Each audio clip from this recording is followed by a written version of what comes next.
And we're going to record also. Go.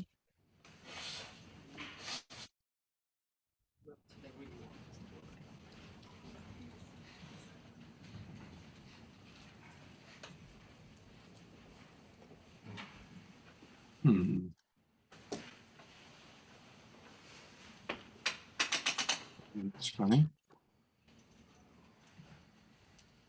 For some reason, our video isn't playing. Oh. There we go. And here we go.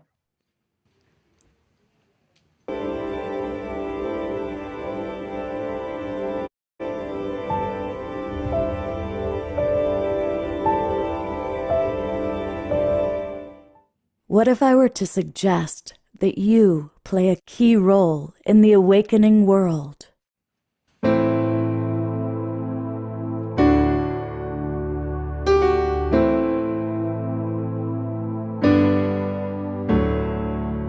And that you are watching this because you have heard the call.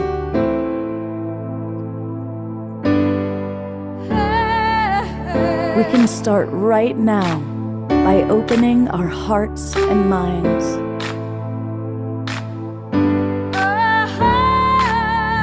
Welcome to the awakening world.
Good evening, everybody. Hello, I'm Love Coach Scott Thomas, and I'm going to go sit next to Eden in a moment. But I want to welcome everybody who's watching. This is going to be a very special show. We are coming to you live from the Haven, which is this extraordinarily beautiful place in Ashland, Oregon, created by our beloved, the TwinRay.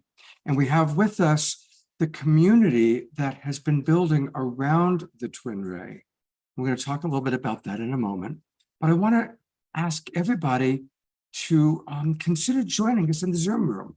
We already have a lot of our favorite friends, and of course, all of our friends from all over the world are with us. We've got Dorina from Ecuador and people from British Columbia. But I know a lot of people are also watching on Facebook. So if you're watching on one of the Facebook groups and pages, please come in and join the Global Peace Tribe. And it's really easy to do that. Just go to globalpeacetribe.com, globalpeacetribe.com. You'll learn all about our shows. You can get a free copy of Deborah Giusti's book, and then click register for the new season. There's the TwinRay right there. Click register for the new season, and it'll take you to our registration page. We do 3 or 4 shows every week, and they're all wonderful. Last Wednesday night, Omshar and Trish and I took a little trip down memory lane. And this is the show you're going to see tonight, inside a thriving TwinRay community, meeting all these beautiful, beautiful souls. And we're also going to hear from the beloved TwinRay themselves. It's going to be a very special show. It's going to go for a while. So get ready. It's probably going to be a 3-hour show because we've got a lot planned tonight. Interviews, kirtan, music with Omshar, and we're going to observe and participate in a group healing experience. And then tomorrow is our Authors That We Love show. We do these periodically. We've got 3 amazing authors who will be joining us. Now, when you join the Global Peace Tribe, you're going to get the links to all of our shows. Again, 3 or 4 shows every week. So join the Global Peace Tribe. And while you're joining the Global Peace Tribe, I'm going to join Eden Amadora, who can tell you a little bit about her experience. And Eden, go ahead and unmute. All right. Can you hear me? Yes. Hello, everybody. Scott, maybe if you turn your volume off, it won't feed back. We're all experimenting with the tech side. Welcome, everyone. I have the great pleasure of being here live with the TwinRay community, and I've been so blessed up in the last 24 hours by my visit here in Ashland. I'm excited to bring them to the community to have this really up close and personal, intimate time to find out how this amazing couple, this divine union couple, this ascended couple has changed their lives.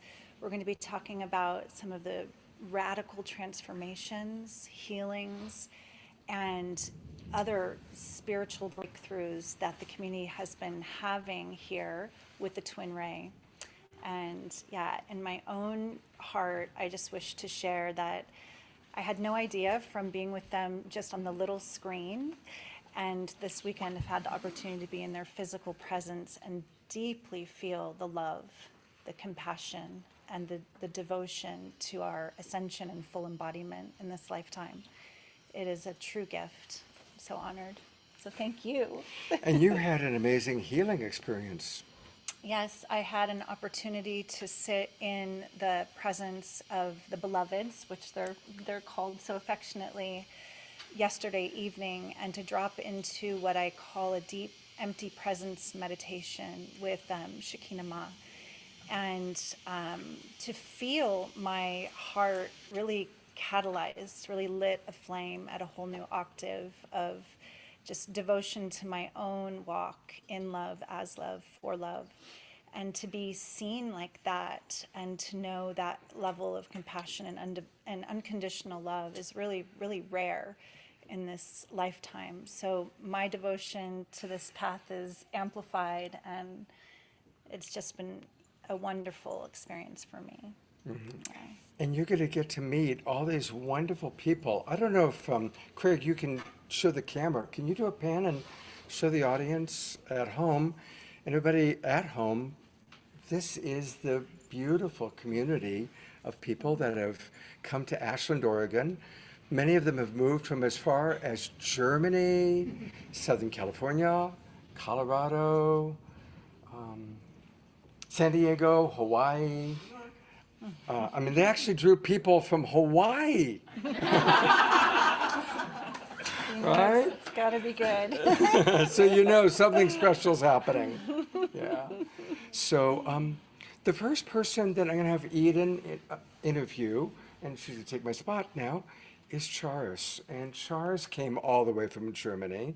She's been working very closely with beloveds and knew Shekinah Ma even before Shekinah Ma met Sananda Ji. So I give up my seat to Charis. Hi, Charis. Welcome. Hi, thank you. Yeah, it's been so wonderful getting to spend time with you at the sanctuary. And yesterday you shared very deeply with me about your healing journey and the miracle of what's happened since meeting Shekinah Ma. So I'm wondering if you'll share with the audience what you have been through and what's shifted for you. Yes, I'd be happy and honored to. Thank you so much. It was, for me, it was quite a journey because I had, following a near-death experience, I had a non-functioning pancreas, and I was left with a not functioning digestion. I wasn't able to eat any fats, any spices, any raw foods, any nothing, no fruit, no smoothies, no salads, no nothing, just bland and boiled, as if you have a stomach bug, basically, right?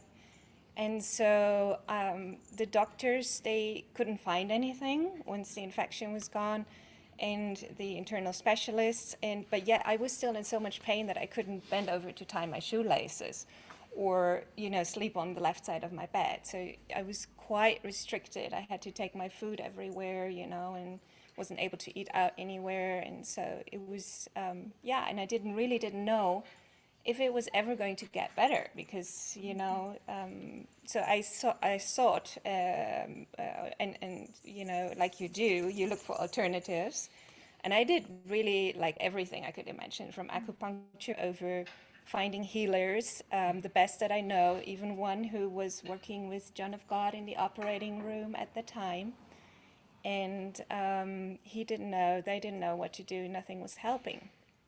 And then through a divine orchestration where I was basically I had to fly to Greece to meet somebody from Belgium, who invited me to Belgium, where I met somebody from England who had come from Sydney to Germany the week before, where he had the week before met beloved Shekinah Ma.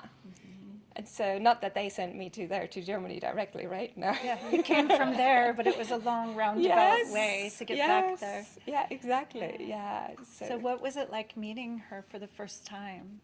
Yeah. So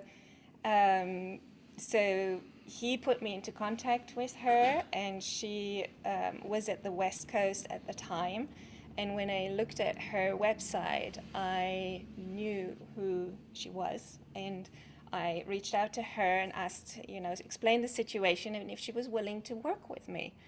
And I received an email on my 40th birthday. And so which was probably the biggest gift of my entire life, yeah. And so a few weeks later, she started to work. We started to have sessions one-on-one over the phone. She was on the West Coast and I was in Germany. And she started to release the traumas that had caused the near-death experience and the problems and issues with the digestion. And it wasn't until some months later, when my body was fully prepared, that over the phone, I received, from her being in the US on the West Coast and me being in Germany, a full new organ transplant. So like energetically, she was able to go in with you and she created a whole new pancreas. She exchanged the pancreas for a new one. Yeah. This is beyond medicine and such a, our science can't measure this stuff. It's just a miracle. And really, I had no idea what that meant because, at that time I was like, okay, I had let go of all expectations. It's like if I was ever going to get better. And so at that time, I was like, okay, and I was following my inner guidance very strictly on what I could eat. Right. So for like 1 year and 10 months, I'd been like 1 spoon of yogurt, 2 spoons of yogurt, 3 spoons of yogurt, stop. Okay, right, okay, stop. Very limited life. Very limited. Restricted. It was very much on the internal guidance, very restricted. And imagine, you know how it is when you're on your diet on a diet for a couple of weeks. Now imagine being like that for 1 year and 10 months. Right, and not to mention the pain you were in constantly. The pain, yeah. So how long until you suddenly woke up and you're like, I'm not in pain? Or what came first? Was it craving new foods, or how did you know something changed? The pain started to ease over the time when she was working with me, and I started to be able to sleep on my left side again. Those were the first things, but the radical change was really after the full organ transplant. When after 1 week, I suddenly was feeling like, I think I can eat cheese. Right? Now that, after not being able to eat cheese for 1 year and 10 months, you're like, oh my goodness, I'm like, you're like unsure. It's like, okay, and I really, so I took the thinnest slice you can imagine, like see-through. and it was fine. No pain. It was fine, no pain, nothing. And I was just amazed. What a blessing. So you had this opportunity to work one-on-one with her really deeply, and that's such an amazing opportunity. And is that even possible anymore? I mean, I know how many people love them and want to meet them, and do they have that level of mentorship or time for people still? They are because of their increasing world service duties, they're very limited, of course, and by the way, my digestion is perfect now because within 3 weeks I was eating buttercream cake after the full organ transplant. Yeah. This is great. I can imagine so many of Yeah. our guests are dealing with health issues and suffering. So to hear that these kind of things are even possible is Yeah. hopeful. Yeah, and there is a possibility that there are limited spaces for their one-on-one guidance programs available right now. So this is where people can apply. Okay. And by application. Yes, by application, Right. because just because the time is limited, really. Yeah. Yeah, they're doing such great work. I think Scott is showing everyone now that page. Should they feel can- that call and know, like, I need that depth of healing or just breakthrough from trauma and pain. Yeah. What a blessing. I'm Yeah. so happy for you. And it's just Yeah. been, can I just say that for me, being in your presence and feeling your heart and your love, and how this ripple from their love is rippling through you. You have just been such a blessing in the last 24 hours to me. So it's been wonderful being with you. Thank you. Thank you so much. It has been such a joy to be with you, and yes, thank you so much. Yeah, so good to meet you. Charis, can you introduce Brian and Raisha? Yes, absolutely. So, beloved Brian and Risha are our longest and twin flame couple. They are most beautiful, loving, kind, gentle beings in our community. I've been supporting so many people in our community, and I would love to hand over to Wonderful. you, Thank you, beloveds. Charis. Yes. And come on up and I'll scoot over.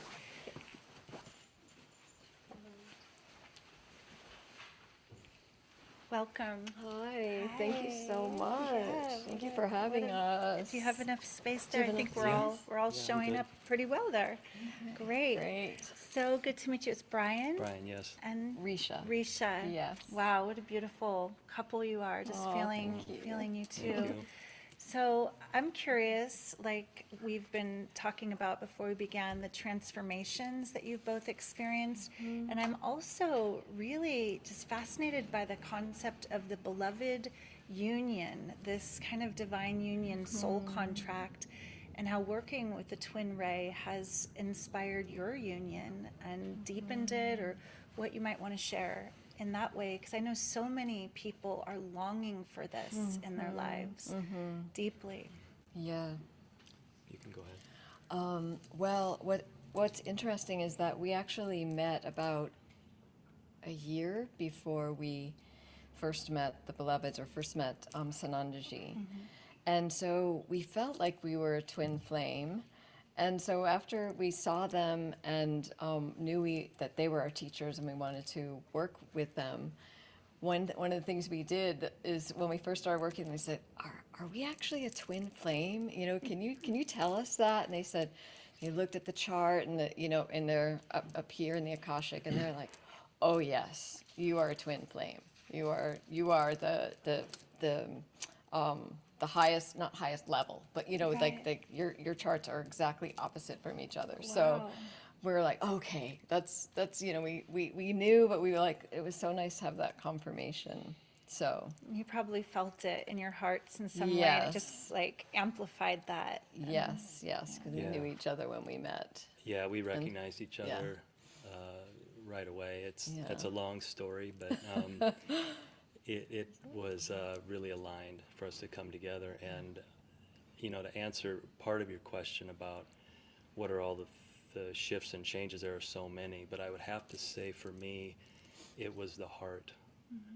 When we first started having ascendantship calls with him years ago, I would spend about 10 minutes at the beginning of the call just crying because I recognized him. I'd been looking for, I knew my true teachers were out there, and it just took me 26 years to find them. And I remember when I saw Sananda for the first time, I recognized him. And then when Sanandaji and Shekina Ma came together, I was in such gratitude and happiness and honoring that I'm home. I just kept feeling that. So just working with them, the layers of the heart just started peeling away, the resistances, the inner child, all of those things. And a lot of the healing and shift has come from observation of Right. both of them.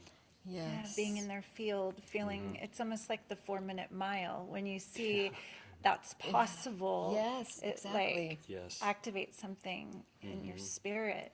That's one of the first things, yes, when we saw them together and we knew they were our teachers, we also knew it's like they're a divine couple and we want to learn how to be in relationship that way. Yeah. You know, and so like Brian said, we just have observed, and they've worked with us on different things going on in our fields that needed balancing, clearing, so that we could come together in greater and higher unconditional love and integrity. So that's been a huge gift. It's a huge gift, and what I love about, just two things, what I love about Mother Shekinah is her softness and her lovingness, but her fierceness, like she just cuts right Yes. through it, and it's like, okay, I get Yeah. it. Yeah. And it's cleared. And the other thing is observing them in anybody who's ever been in a retreat, it just melts your heart after like the satsang is finished, how sweet they are together and how Witnessing loving them. they are. And it's just, it really has taught me how to be a much better partner and a better man, and not only to my beloved, but to people in my life. Beautiful. And be respectful and loving and kind and responsive and yeah. I really feel the heart presence and just the depth, the work that you've both done. It's beautiful to witness. Is there anything, I know as a couple, it's really been this supportive activation. What about individually in your own inner spiritual transformation? Is there anything else you would want to share at all from where you were before to where you are now? I know you spoke about inner child. Are there specific wounds that have been completely touched and opened up and healed that you never knew it were possible? Or Yeah, I mean, a lot of my work in this lifetime has been with my father, and that's been an ongoing. You think you get to a point, I thought where I got to a point where, oh, I've cleared that, and then there's another layer, another layer. I feel of any of the work that I've done with the beloveds, and internally it's been helping me to really transcend through the programs they've offered, but also the ceremonies that we've been in. I can't even imagine where I'd be without them and working through that, the family dynamics, the karmas, the relationship with my father. So that's been just Powerful. very powerful and just a miracle, really. beautiful to witness. What about you? Is there anything else you would add? Oh gosh, I again the heart opening, and I just feel like I've really learned how to slow down. I've gone through my life very quickly. It feels like, and when I started, when I came into the community and came and started working with them, I just felt, I noticed that, and it's just brought me to a place of much more presence being with them and working with them, and heart opening and deepening, and just how to really be that unconditional love with a partner. I mean, I can do it with my children, you know, but with a partner, it's harder. Right. And so, especially when you're reflecting things to each other all Your the time. mirror is always right there. Yeah, so, you know, it's just like, wait, no, that's not me. No, that's Right, the sacred mirror. So, exactly. Yeah. Yes. So Beautiful.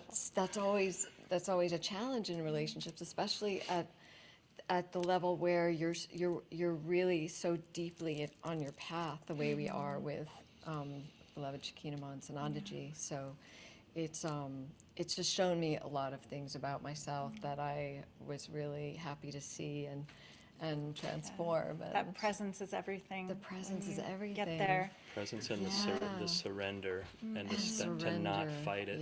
Just yes. let the ego. Yes. I've been hearing yeah. how you two are pillars in this community, and maybe you could say one more thing before we complete, just about the role of satsang and community, and how that's also a big part of the spiritual path in the TwinRay community. Definitely, absolutely. We met the beloveds right after they got together, had their sacred marriage, and we were talking to them about this community they were going to build. That was 5 years ago, And so we always knew that we said, oh yes, we're going wherever you're going, and we want to be part of that. And that's one of our missions. That's it. You know, we're there, and so we've just been part of watching everything just manifest, and all the magic, and we are so grateful and so happy. We moved up from Southern California after they did, and they got here, and we're like, okay, we're coming.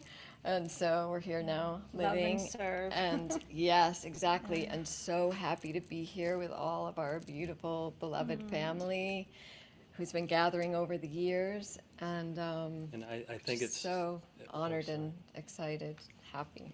I think it's so important, as we know, and the beloveds have spoken about, is community is everything in this lifetime and on this path. Yeah.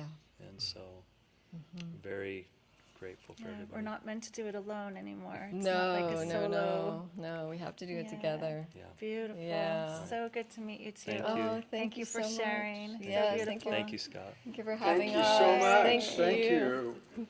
Well, as you know, on the show we have music, and we're gonna have Maggie leading kirtan. That was beautiful.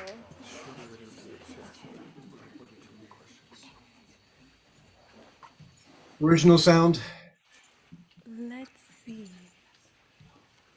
And Okay. people, as you're talking, we need you to be a little louder. Our audience is having a little trouble hearing you. Oh, So just remember to project as best as you can. And after Maggie's song, let's go with Ray, and then we'll do Yeah.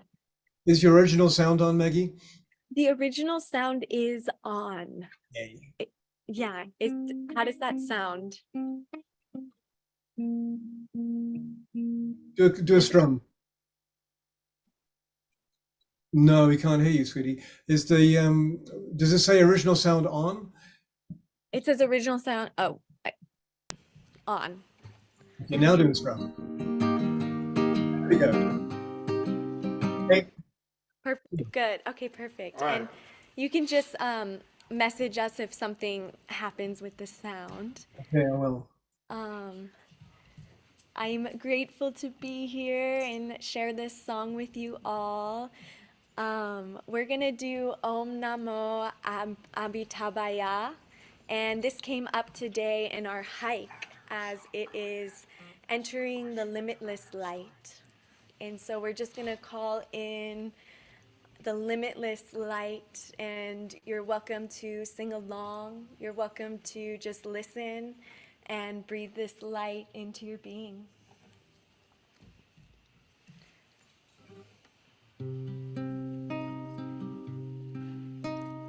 Om Namo Amitabhaya, Buddhaya, Dharmaya, Sanghaya.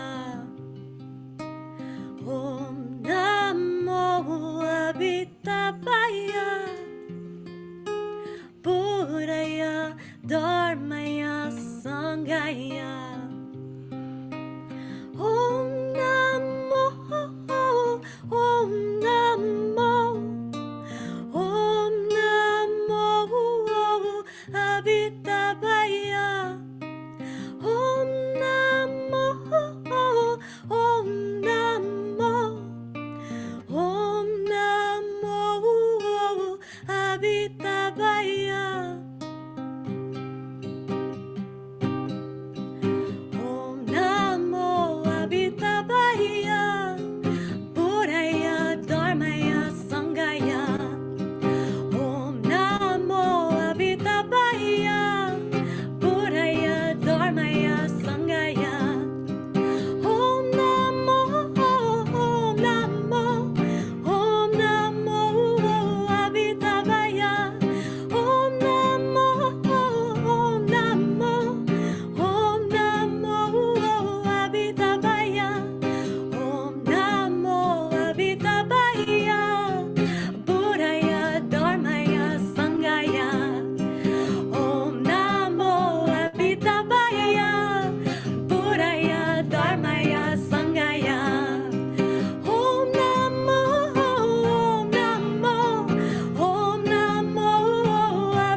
have to change the sound if we don't do music. You can leave the sound, original sound on. Okay, leave it like this. It sounds fine.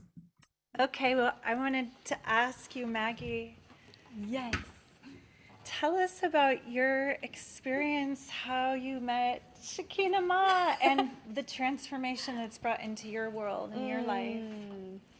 Wow. Well, that is definitely a long story. Maybe a so I'll nugget, do my like a best short- to shorten A it. short little nugget of that, like, oh my goodness, I Yeah. want to be with this being. How did you know? I knew instantly, honestly. I met her at Trilogy Sanctuary in San Diego through my sister. And my sister told me, she was like, you're going to love this lady. Because we were just starting our spiritual journey. And she also was like, you can ask her anything, she'll know. And so our first meeting was almost like a Q&A. I was just asking her any spiritual question I had, and she answered right away. And I just remember our first conversation was really funny. It was, I was asking her, I was like, I'm a fairy, right? And she was like, actually, I really feel more of a unicorn, but yeah, you do have fairy. You are, as an innocent-hearted being, I see you as a unicorn, absolutely. Yeah, How and beautiful. from then on, I asked if she needed any help, and she really just took me under her wing. And I had no idea at the time how much she would take me under her wing, and how she's literally changed the whole direction of my life, and just, really given me wings to be on the highest timeline. And it's been such an honor to see her journey and to watch that she would tell me things that are happening now or have happened. And so She made some predictions a lot Yes. earlier that have Yeah. come to be. How fun for you to just watch this unfolding and trust the process. absolutely. So beautiful, so sweet being with you too these days. you too. What a blessing. Thank you. We're gonna have more Maggie later in the show. Yes, we'll have Maggie back on for more music. Yay! Thank you. Fun. Welcome. Hi. Will you tell me your name again? It's Ray. Ray. Yes. Nice to meet you. Nice to meet you as well. So I haven't had a chance to speak with you as much as some of the others so far, but Yeah. I would love to hear your personal story of the transformation, the impact that the TwinRay has had on you. Yeah.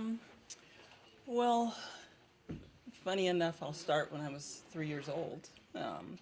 My dad, he went to jail, and he stayed in jail for almost 35 years, and he died in jail.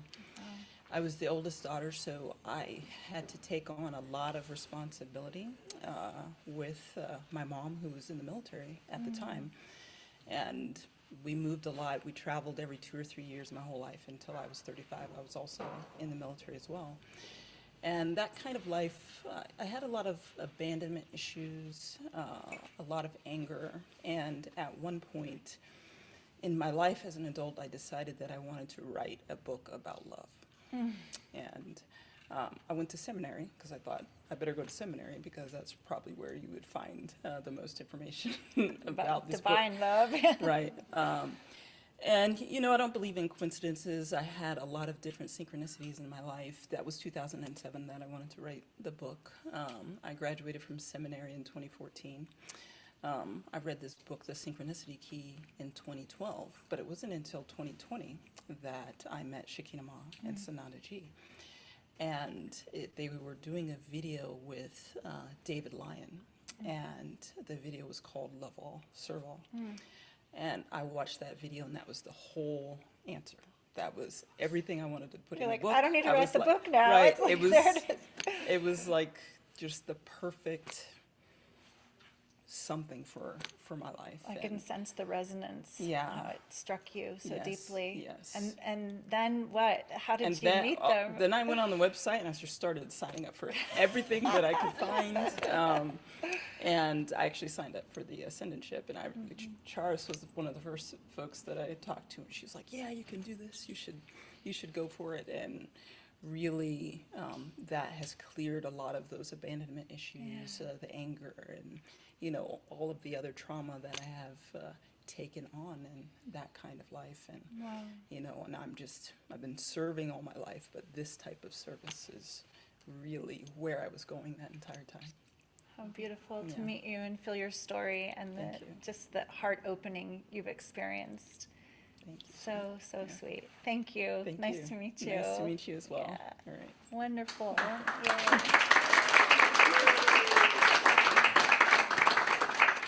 Deborah? We're going to meet with Deborah next. Oh, I'm looking there. Hi, Deborah. Hi, baby. Nice to meet you. Yeah, good to see you. So you've come pretty far way from Europe to be with the TwinRay, and I know a little bit about your story from our beloved Scott. I know that you have a heart of devotion and that you have met other master teachers in your lifetime. You've been blessed to walk alongside some very bright souls, bright lights.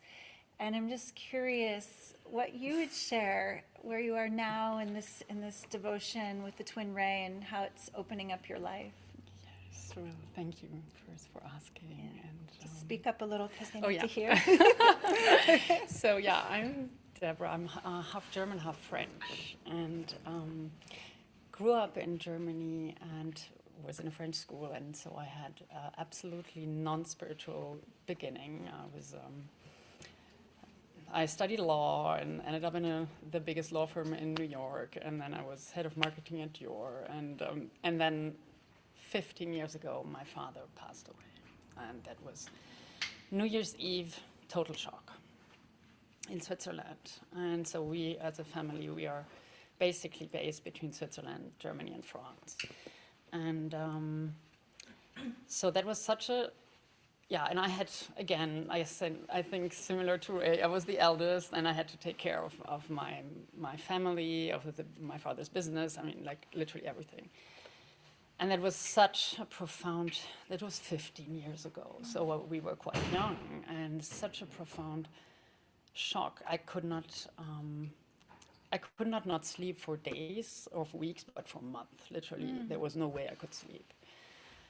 And that led me right away to a very, I think, pretty famous here in the US incarnation of the Divine Mother, who is Mother Mira, and based in Germany, from India and based in Germany.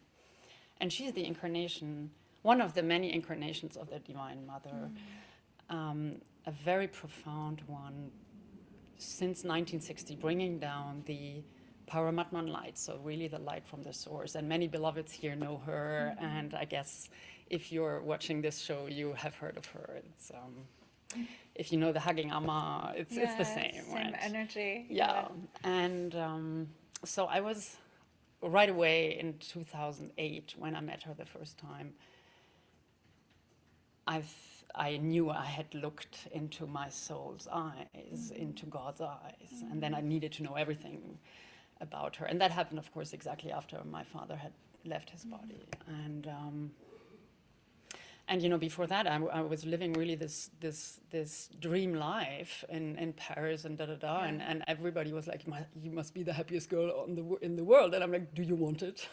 Because I felt empty. I was never. So the dream of the material world, like glamour, but the heart was not fulfilled. I mean, we had it all,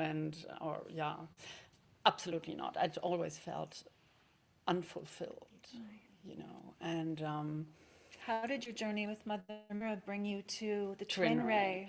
So very beautiful question, thank you. And that's actually, so for Mother, so when I discovered who Mother was, I could not be of the highest devotion for her. And money was really not needed anymore. I left everything in Europe, and he had started to build a school in India 2010. And I just wanted to be there and help. And within a couple of months, I was basically helping to lead the entire school. And now being in that infinite light of an avatar, you know, of the Divine Mother, that was, of course, completely life-changing. And I did this for 5 years until COVID hit. So here I am, 2020, the school is closed. I'm back in Germany. My sister, in the meantime, has 2 beautiful girls. Instead of taking care of 1,500 kids, I'm there with those 2 beautiful angels. And there was no way I could go back to the industry, and I just took care of many, many kids in need in Germany. And the TwinRay came into my life online. and I listened to them, and I was like, that's absolutely beautiful. Everything you're saying, you know. And I went to Satya Sai Baba. I've been reading Sri Aurobindo since forever, and I was with Thich Nhat Hanh also. I learned so much from Thich Nhat Hanh. I just adore Thai. So you heard the wisdom and the remembrance that they were bringing through, and it resonated so deeply. You're like, I have to come be with them. I have to come there. Yeah, and it was, well, to tell the full truth, at the beginning I was like, okay, this is all beautiful, but there's nothing new for me, you know. And then, but somehow I was always drawn, like I had to, like, no, there's something more, Deborah, listen to it, listen to it. And then I was told, Deborah, in the month of May 2022, there is a spiritual master who's very high enlightened. And that meant for me a lot, because I have met so many already. And so I was like, and you know him already. And he's going to change your entire spiritual path that has been already very profound to a next level. I'm like, I have a sense you're talking about someone we all know. Yes. And I was like, what? Who's coming back into my life? And then in January 2020, Sananda Ji was saying, we have one more spot at the retreat in May. And that was not Philosopher's Stone, well, the retreat in May here in Ashland. And I'm like, you are the one. Okay, so I better come. And I had not taken one class, nothing. But and then of course, when I was sitting, the first second I was sitting in front of them, I immediately recognized who they were. And I think this is important, because you first said, you know, it's not that I haven't already studied with great masters or heard the wisdom that's coming through. It's the frequency. It's like the energy that you sensed. And I think that's a really big distinction, where you feel something so palpably. Yeah. So thank you for sharing this. That's my great pleasure. And from then onwards, it was just really clear the first second that that was my dharma. And also I had the great chance now in Maui to speak to them one-on-one about it. And I just want to finish this by saying, Sananji was like, she's one of us. I'm like, I know she's one of you. And then I was just like, but then she always knew that I would come to you. Yes, she always knew. Mother Mira. Yes. Yeah. So she prepared me basically for this unbelievable, infinite. Right. And now you're in mission. such service to the community, to the school eventually. There's so much more we could talk about. I know Scott's already whispered to me, not so long with each person. So it's wonderful to get to hear your story, and so sweet to meet you. Yeah, same. Thank you so much. Yeah.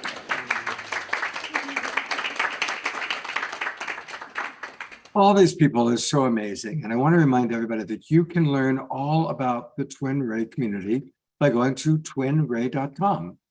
There's a lot of different ways to get started. They're offering a lot of different courses, some of which are free. Definitely take the Golden Age Ascension Kit quiz. It's a lot of fun. They have programs, courses. I've gotten so much out of the Miracle Mentorship Program, which I do. And so go to TwinRay.com. And for those of you who are watching on Facebook, a big thank you to John and Summer Raymer, who get us out to 150 or more Facebook groups and pages. Still come on into the Zoom room. We're going to be here for at least another 2 hours. We've got more interviews. We might be seeing our beloved TwinRay. It looks like they might have a feeling they might pop in. And we've got more music, including music with Omashar, but just a reminder again that you can join the Global Peace Tribe really easily. Just go to globalpeacetribe.com, globalpeacetribe.com, click the register button. You can learn all about who we are and what we do. Click the registration button. You'll get the Zoom rooms for tonight. And the password is love, all capital letters. Password is love. One of our friends missed that. So come and join us. Come on into the Zoom room. And I am now going to turn it over to my co-pilot, my beloved brother, Omashar, for his first song of the evening. Namaste, beloveds. What a blessing to be with you all. I feel like I'm there in the haven, in that room. The cells in my body are buzzing, so I better just get on and sing. So.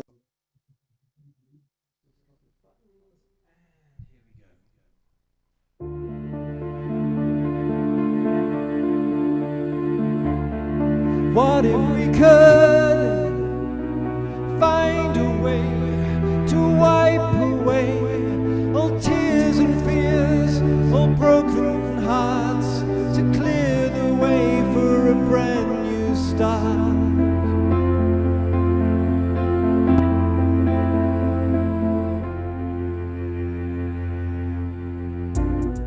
Now that we see and know the way to lift our day and shine the light for all to see, the way back home and the way to be free.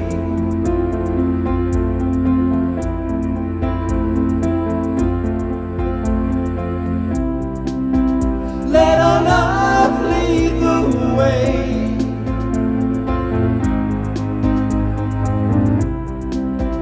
Let the light shine through all.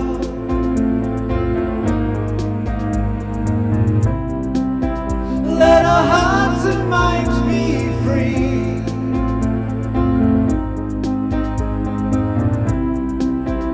As we rise up from the fall, there is a way to see again, to be again, to know the truth and smile again. With an open heart we feel safe again.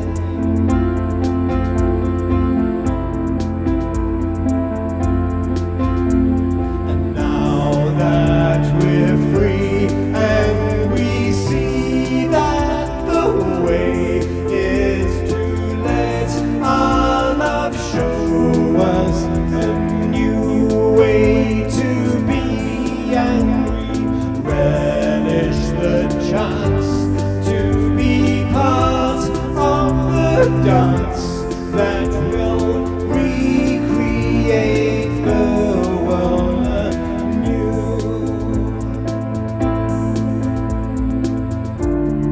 Now that we see and know the way to lift our day and shine the light for all to see, the way back home and the way to be free.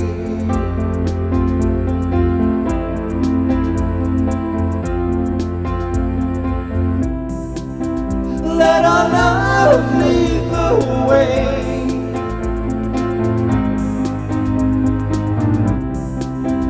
Let the light shine through all.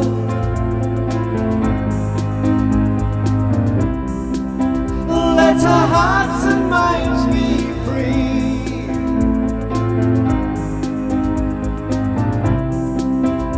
As we rise up from the fall,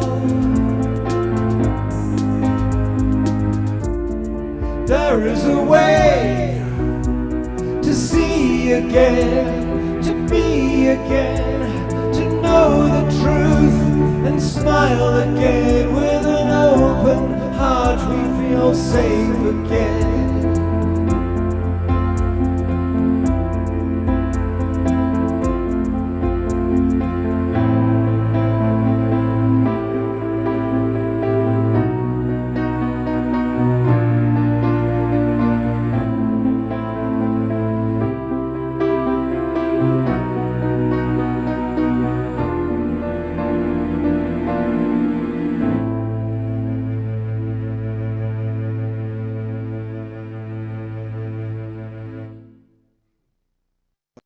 Beautiful. Thank you so much. That's all Twinkle. Thank Oh, you sure, so go to much. gallery view. There is so much energy coursing through my body because of the gathering tonight. I I had to think of hematite to stay grounded. Well, it's beautiful. And you didn't make sure you got your camera back on because somehow it got turned off. There you are. Okay, And fabulous. unmute. There we go. Perfect. There we go. Here we are. Okay. Wow. So maybe you need to mute now. Little feedback in the room.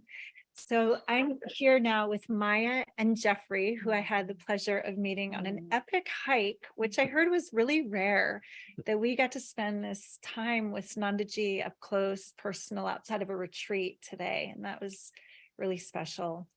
And I had the wonderful opportunity to walk down with you and dive really deep and learn a little bit about your story and just the depth of the connection you two have and how coming together with the TwinRay has really amplified this and your spiritual practice. And I just love you to share anything that you feel would be inspiring, moving, and impactful for the community and the audience tonight.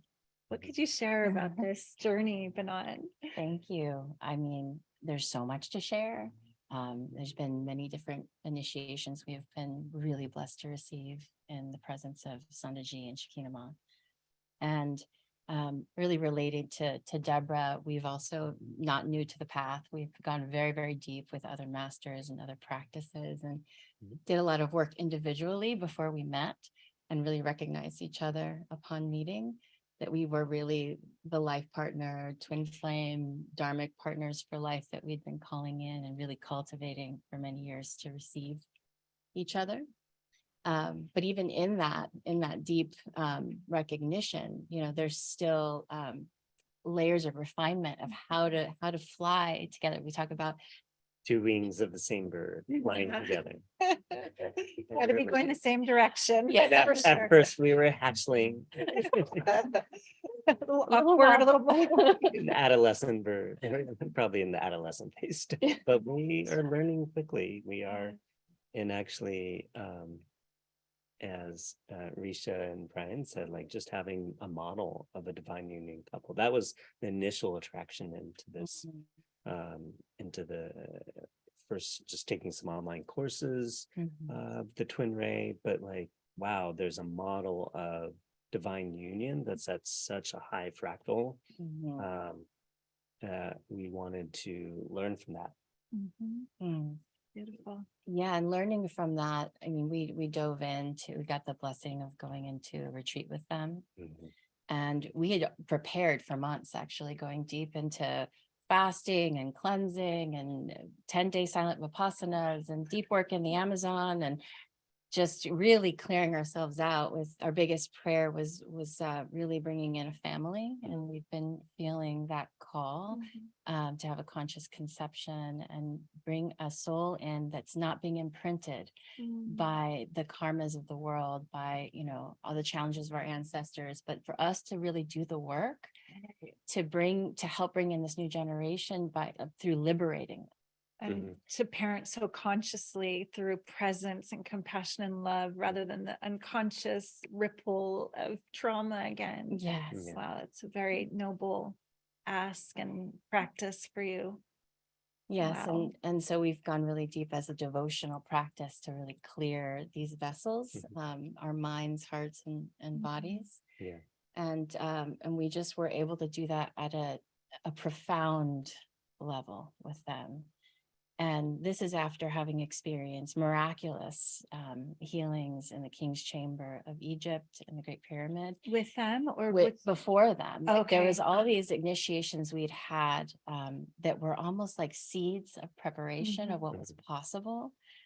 And then when we were at the feet of these masters and deeply being held in ceremony, everything started to click. It was like everything, past lives, everything I'd ever worked on, it was just a full recognition of what was possible, how quickly we can completely transform our human imprint through tuning in to our future selves, to our highest selves, to our original imprint, And they talk a lot about genetic liberation and what's possible at a cellular level. And we've gotten to taste that and really experience that. I came into working with them with essentially a growth in my womb and cysts in my ovaries. And I had tuned into just deep grief that I was carrying from my ancestral matriarchal line that I'd come in to help really repair and release. And with all the tools that I had, I was still struggling with really releasing that. And it was in Maui with the beloveds that they really empowered me, like with a remembrance of the healing capacity that I was already carrying, as well as what they were overlighting. And I just literally through a deep Ho'oponopono forgiveness prayer went in there and just embraced all of it as a gift. Embraced all of it as like, yes, I feel the struggle of my ancestors, and I feel the struggle that I've had in this life, and it's all been a gift because it's helped me cultivate the deepest compassion for just our human experience and how much of a struggle we've all, undertaken in this dimension of density, where we're really here to remember who we truly are.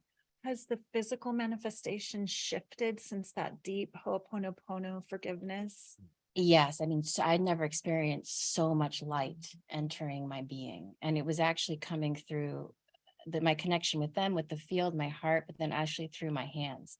My hands were burning and so much light was entering my womb. And I felt the shift of release. It was just nothing short of, I felt the river of grace just enter my being and release all of it. And I'd been carrying a lot of pain and also autoimmune dysfunctions and a lot of health conditions, and all of it was just cleared. And I felt the imprint of wholeness, just perfection, wholeness. But it wasn't like I was feeling like, oh, I've healed an illness. I felt like I returned to who I really am. Yes. Hallelujah. Like who we really are is perfect, whole, and complete. Who we really are is grace and divinity and spirit coming through into this physical form. Like who we really are is love. Yeah. It's like shedding all those layers of illusion that we're covering over. Exactly. I'm just holding this divine conception and so much love and yes to that. And we're all just celebrating this beauty. Thank you. So good. So good. Beautiful.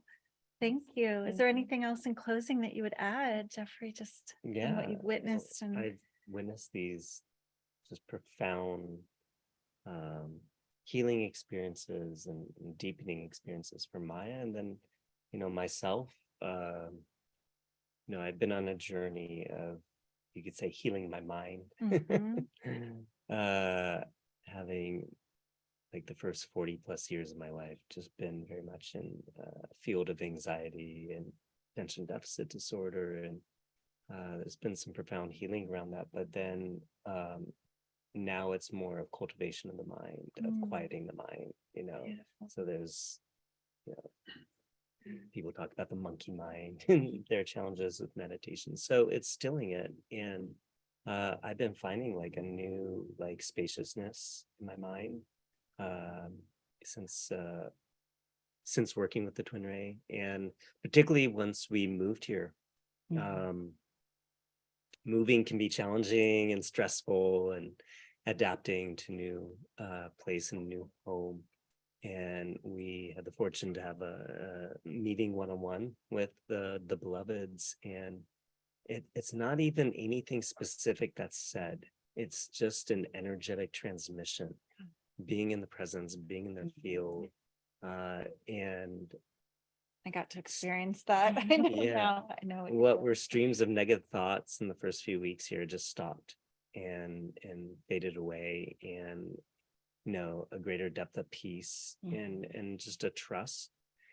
And ever since, really, especially the last 6 weeks or so, there's been a slipstream we've been in, and an acceleration in our life, and a real upward spiraling. I mean, our whole relationship together has been an upward spiral. That's even in the wedding rings built into our design. Beautiful. That just the synchronicities are coming very fast. We're in a quickening of the slipstream, being in their presence and them really collaborating with us actually on our dharmic work and projects, and such a blessing. It's just like the field that we feel them transmit is like kind of like the wind under our wings that's been stabilized our flight, but more than that, like has had us just take off.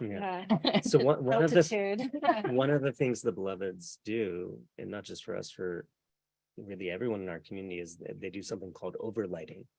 Overlighting. I haven't heard that phrase before. Yeah. It's beautiful sounding. And so, I mean, should ask them exactly their definition, but my understanding is like it's they're putting their conscious awareness on our field and for the highest timeline.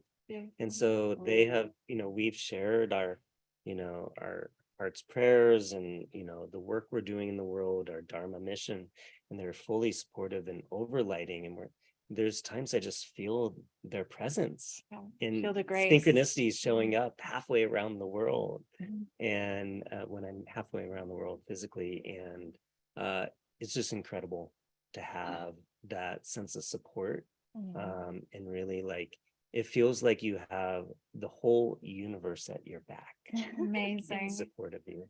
And I would say that fractals out to the community. I feel like we all have each other's backs here, and we're all I've in it sensed together. that. I really felt that And in a short time. I felt we had such a warm welcome coming and moving here, and also just deepening, and we're not meant to do this alone. And we're the new Messiah really is not one being, a singular or even a twin flame being. It's actually the community. It's the Sangha.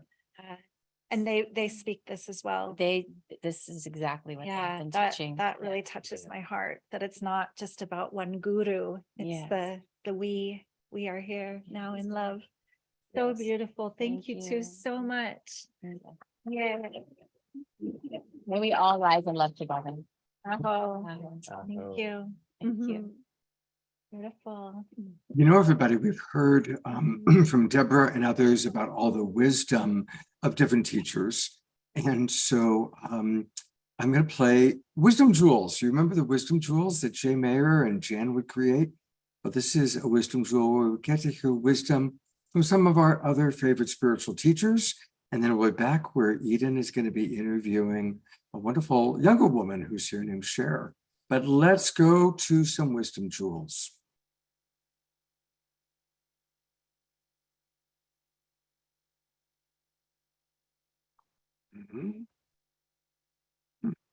Come on. Now, for some reason, it's not playing. Let's try again. The technology. Hopefully, it's going to play this time. It's a really fun one, too. You might remember this from before. Let's see if it plays this time. There we go. Thank you so much, Jay Mayer and Jane Kaplan, for those beautiful wisdom jewels. We're going to hear a little bit more from Light Touch later on. And I'm going to turn it back over to Eden for the next presenter, or next interview, I should say. All right, welcome back. We have with us Cher. Nice to meet you, Cher. I just met you this evening here at Haven.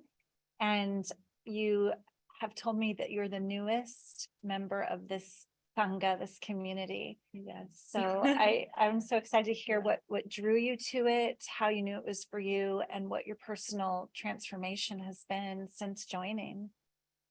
Yes, thank you, Eden. I'm deeply honored and grateful to be here, and it came to me. It called me, and quite literally, I received a call from one of the beloved and Kemi in our community, and it was kind of mysterious. She told me, I have a job opportunity for you. She's like, I met this wonderful couple. It was such a shrouded in mystery when I heard about it. It's like, okay, sure. I love her and I trusted her and I've worked with her in the past. So I didn't hear anything for a couple of months. And then she said, okay, I think we have space for you. Can you come to Ashland? She's like, they want to meet you. And I thought, all right, I booked a one-way and I thought, oh, I'll just be here for a week. And I got vortexed in and stayed here for 2 months. And I typically am skeptical. I've been on the spiritual journey for a decade, but I'm pretty skeptically minded. And so I came in open and trusting what was calling me, but not expecting anything, not knowing what to expect. And their presence and the community's presence being welcomed by everyone, that it at first a little overwhelming, but at the same time so safe because everyone was so kind. And over time, really feeling that core of love was anchored with everyone. It wasn't just on the surface. It's sincere. It really is. I've been feeling that in a very short time here. Yeah. Everyone I meet is sincerely open-hearted and embracing of me. So I can imagine your experience too. Yeah, it was really powerful because even that, it was like, well, it's easy to be nice to each other at first, but even over time, it was stronger. It wasn't just the love, it was integrity, and the value that everyone holds is uplifting and transforming you. And so it was an alchemical process, I think, to experience being with everyone. And it's such a testament or testimony to the TwinRay, because not all spiritual communities are like that. There's often little pecking orders or, gossipy stuff. And so it's very rare and different.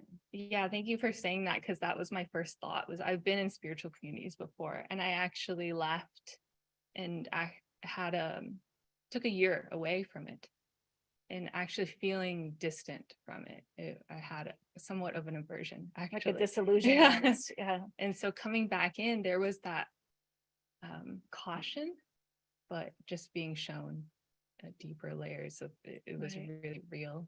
So for a person like you who is open, that being said, a bit cautious, skeptical, had been disillusioned, you felt the sincerity, the integrity, and the love of this community. And with the TwinRay, what has your personal, kind of wow been, your experience? Well, the first was the sitting down with them and feeling their presence. And it was when they did a quick healing, I asked, they said, how can we be in service to you at the end of our meeting? I didn't know what to say. And to be honest, I woke up with a kink in my neck that morning. And I just said, I have this kink in my neck. Could you help me? And I felt it. It was strong. It was, like receiving an energy healing, but it was powerful. And that definitely blew me away at first. And another part of it was sensing their presence over time, like feeling them come to me and guide me with so much love. Is that like that overlighting that they were speaking of? Yeah, it's in the group healings here, I will sense them sometimes, especially Shekinah. She's really helped me with acknowledging myself and practicing unconditional love. And say a little bit more right there. You said something about acknowledging myself. Would you say that she's helped you find deeper self-love? Yes. Yeah, it was my second group healing here in the space where I felt her come in and tell me to acknowledge myself. And every time I think about it, I get emotional because it was really powerful. And I was crying here for like 20 minutes. And it made me realize that I never acknowledged myself. And it was so simple. I just said, you're doing a really good job. And it was really powerful. And like for you to receive that love from within, like Shekinah as the Divine Mother coming through your own inner voice and feeling that self-love, that unconditional recognition of your goodness, your enoughness. And it was so simple. I think that's what it is on the surface. I believe Deborah said that, the teachings they sound so simple, but I think we know the most profound truths are really simple. And here I find I've been experiencing it and noticing it in myself, noticing how it's really shifted my center in my relationship with myself. Yeah. Beautiful. It's profound to feel that, and just the openness of your heart to this love. And that's the miracle, right? That's the healer. So beautiful. Yeah. Thank you so much for sharing. Thank you. Yeah.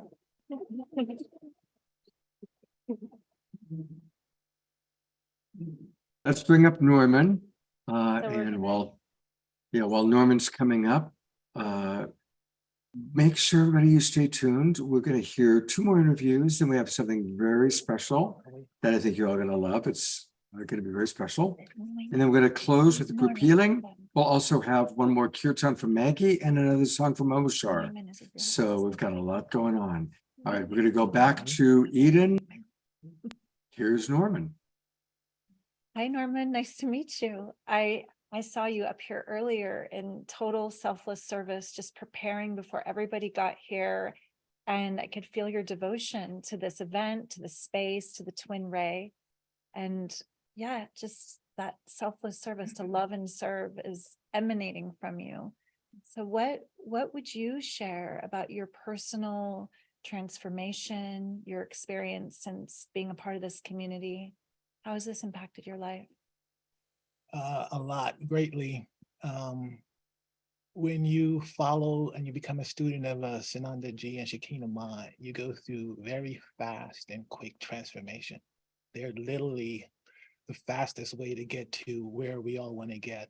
And so since I've met them, I've taken pretty much all their courses and I've attended many retreats, and all I've seen is vast transformation of my consciousness.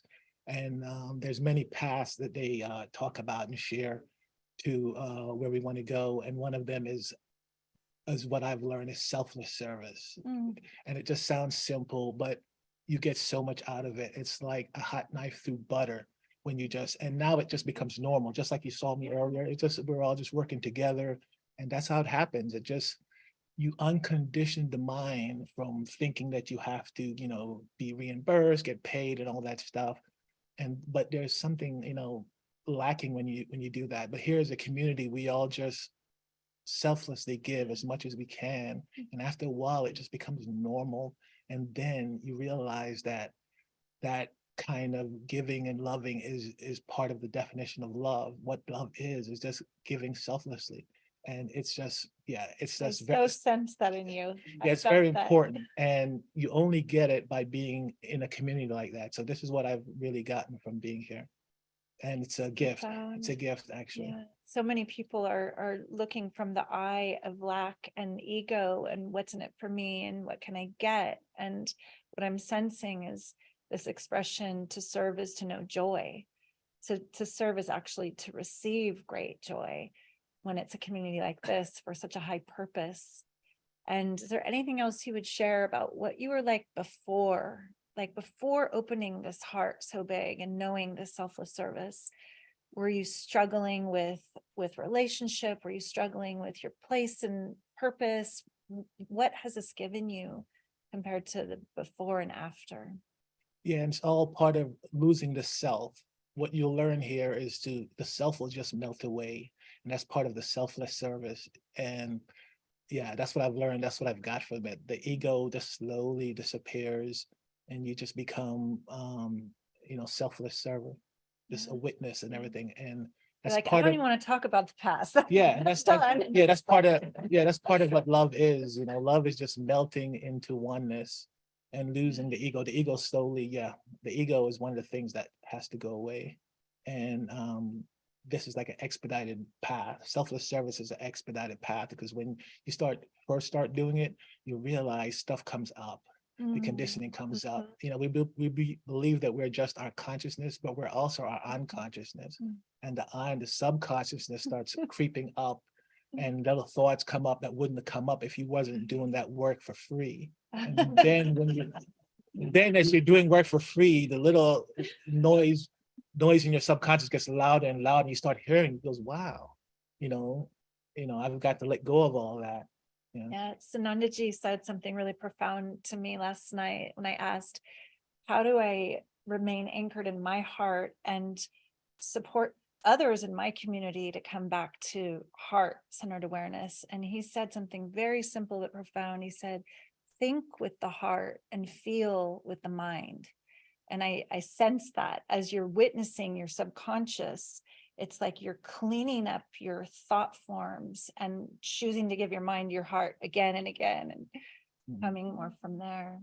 Yeah, it's just practice over and over again until you just get conditioned into being very loving. And it's good that you mentioned this, but being here in this community, you get to be around these masters and they're always sharing these beautiful wisdom. There's challenges that come up. I want to share real quickly. One thing that came up with Shakina Ma was, I had an audience with her and I was like, why is everything going so fast? And she, without missing a beat, she says, if it wasn't going so fast, you'll be where you are much longer. We get little nuggets like that all the time, and that's like so deep. Yeah. Was there part of you that was like, I need to pull the brakes? It's like, what's still coming? Yeah. And that's the mind. they right? come The from this ego. lion space and they know where we've been because they've been there and they could answer all of these questions very easily. And yeah, it's good to have that kind of guidance. Beautiful. Nice to meet you, Norman. My pleasure. Yeah. Thank you. Our last interview for now is DJ TwinRay.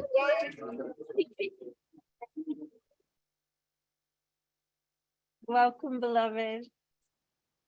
I've had this awesome opportunity to connect with you before this and just felt the love, devotion, and cosmic connection you have to the TwinRay. And I'm just blown away by your selfless service, as Norman was talking about as well, as just how close you are with them, all the opportunities to serve in such a profound way where you get to hear their stories and be intimate through that recording of them. And I'm curious about your own transformation or activation to the next level, what you would choose to share with the community and with the awakening world that is your piece. Yeah, no, thank you so much for the opportunity to be here, Eden and Scott as well. And there's so much that is worthy of being shared that I feel is a force of inspiration for this planet. But in this very limited time that we have, I can just share a little bit about my personal journey. And speak up a little bit. Yeah. And really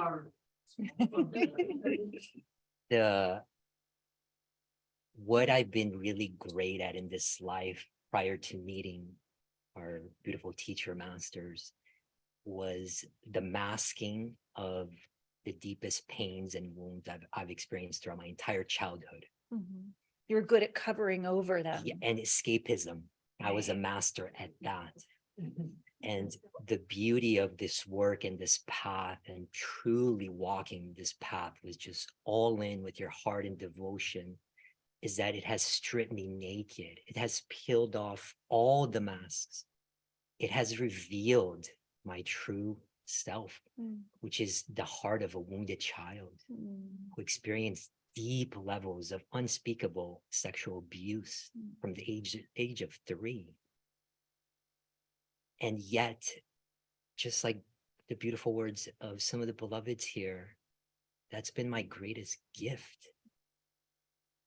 It's beautiful, Maya, what you shared, because in the darkest moments of my life, I have learned from direct experience what compassion is and how I am here to share that with the world and share that with my beautiful community. And it's, I really offer all where I am today in this beautiful healing journey of my heart to the gentle care and embrace of the beloved masters of Sanaji and Shakina Ma. Without them, there's just no way I'd be where I am right now. Really being so naked and authentic in front of my own self, in front of all of my aspects, being able to have an opportunity to love them back into love, into wholeness. You know, and so it's just been a really beautiful journey, like the last 5 years being an ascendant of them, just really witnessing the unfoldments of my life, all of these new realities and opportunities and experiences all the retreats, all the connections with soul family members, remembrances of past lives, of incarnations in different star systems, like speaking with you and having such a deep heart resonance and a remembrance of you, of your soul signature, and everyone here really. When you spoke about uncovering all the masks to see the heart of this wounded child, what I sense is that in loving that wounded heart, it becomes the divine child, it becomes the innocent heart, and there's nothing left to be ashamed of or hide, and that's freedom. So I just celebrate the gift that these masters have given you in their unconditional love, that the core wound is now the gift, that you can celebrate the opening where the light really gets all the way in, and just to feel you in your joy, in your divinity, your innocence. That's one thing I was saying to Scott. I said, everyone feels so innocent, like divine child unicorns here.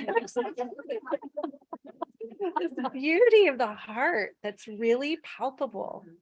Yeah, beautifully said. I think we're all in a way walking this journey, at least for me, like from the wounded child to the Christ child. And this path is beautiful in that way. These are the greatest gifts. There's jewels here.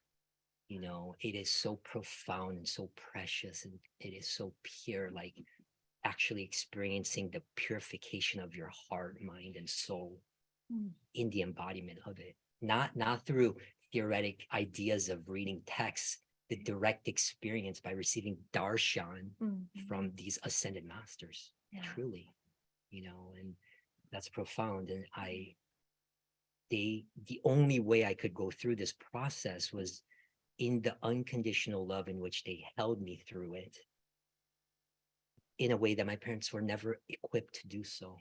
And because of their wounds, and then you have compassion for them. What a miracle. What a blessing. Yeah, and so that's been so special and profound, and it's something that the guilt and shame that has been ridden my life, I feel I've carried this burden of so much shame my entire life, actually is alchemizing into wisdom. And it's also like profound to actually feel that, and to start really letting go. Thank you. Everyone's lit up. I can thank you, DJ, so much. The only way we could top what he just shared, you talked about ascending masters, and I do see Q out.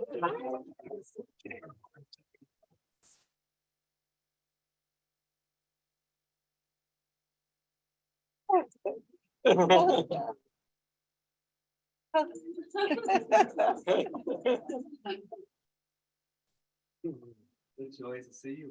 You want to come here? Yes. No, go sit with them. Really?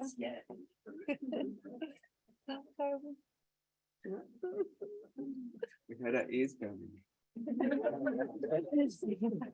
She came right over to you. She She kind of, The mascot's here. The TwinRay mascot.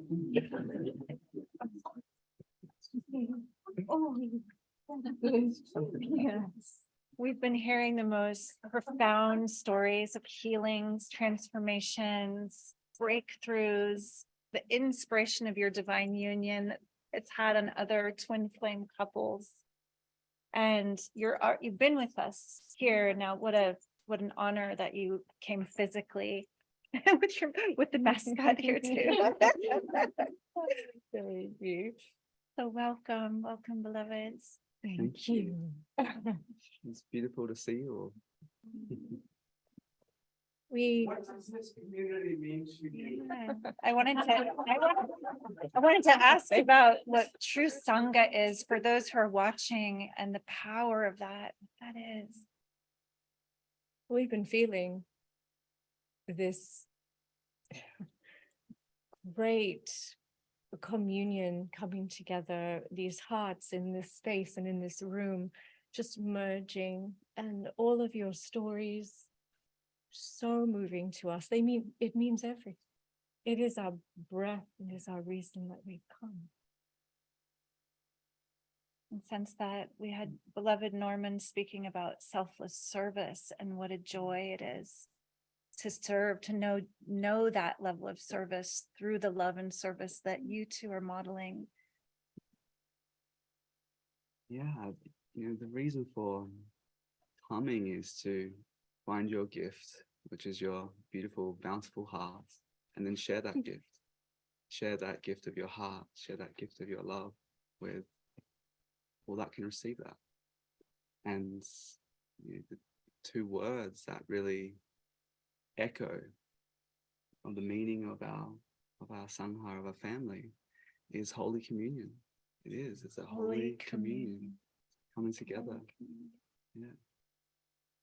And it does. It means everything for us, and really just to see you all, to be with you all, and to share sacred presence together. It's amazing. The only thing that can save this world is love. And as we come together and we cultivate that love, and we shine that love, we be embodiments of that love. We be pillars for that love. That's what's going to stabilize and support the world. And that's why we're all here together.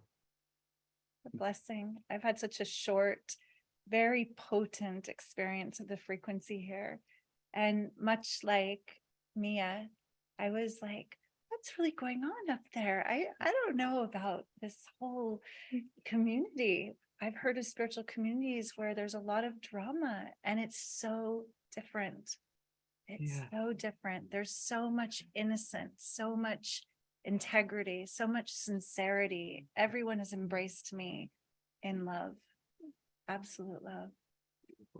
That's a testament to your ripple of pure love and high frequency transmission. Thank you. And we got a chance to sit with you last night.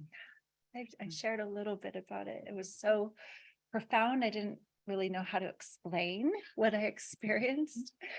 And Sanandaji asked me about my dream time, and I said, a lot of sacred geometry. So things are happening beyond the mind, beyond, like the activation is beyond my little self's awareness. You touched on community and the potential thought form of drama, and there is importance to speak into the trauma that has been accumulated through different spiritual communities, and really what we feel as one of our missions and purposes is to remove that stigma from the idea of community, to have the purity return, the virtue return. Without true leadership, without the illumination of that leadership, through each one being a representative of that, communities can go astray. Heaven on earth can soon turn to hell on earth, when it comes to a community that's had all the right intentions. And where we live right now in Ashland, there's so much trauma from that very sense of the word community, being certain movements that have happened in a close vicinity. And so we're here. We're going to heal that. We're here to heal that. We're all here to heal that. We're here to remind people of what community really means. It's the common unity of goodness, of virtue, of love, and living in that together. It's what's more profound than that. You can walk your path alone, and you can walk your path, and you can learn truth and realize that within yourself and open up your heart. But once that dawns upon you, there's nothing else to do besides live in the bliss and share that bliss with the ones that you love the most. And that can reflect that can uphold you to that and keep you accountable to that, remind you the love that you are, and demonstrate that. So to see you all doing that, it's touching. It really is. And it's just begun. It's just begun.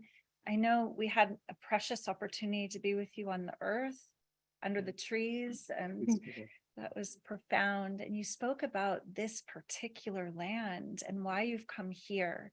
And just for our audience who has no idea how special this particular place is and why you've chosen it. Is there anything you might share that, if it's of meaning, if it's worthwhile to say? Yeah. Well, full disclosure, we had no idea about Ashland. Full disclosure. Right. Been related to it. Yeah, we really didn't. I mean, the closest we came was Shasta. We actually held a retreat in Shasta. And one night during that beautiful retreat, Shekhinah Ma just opens her eyes as she does and looks at me just with this direct transmission. It says, today we begin the build.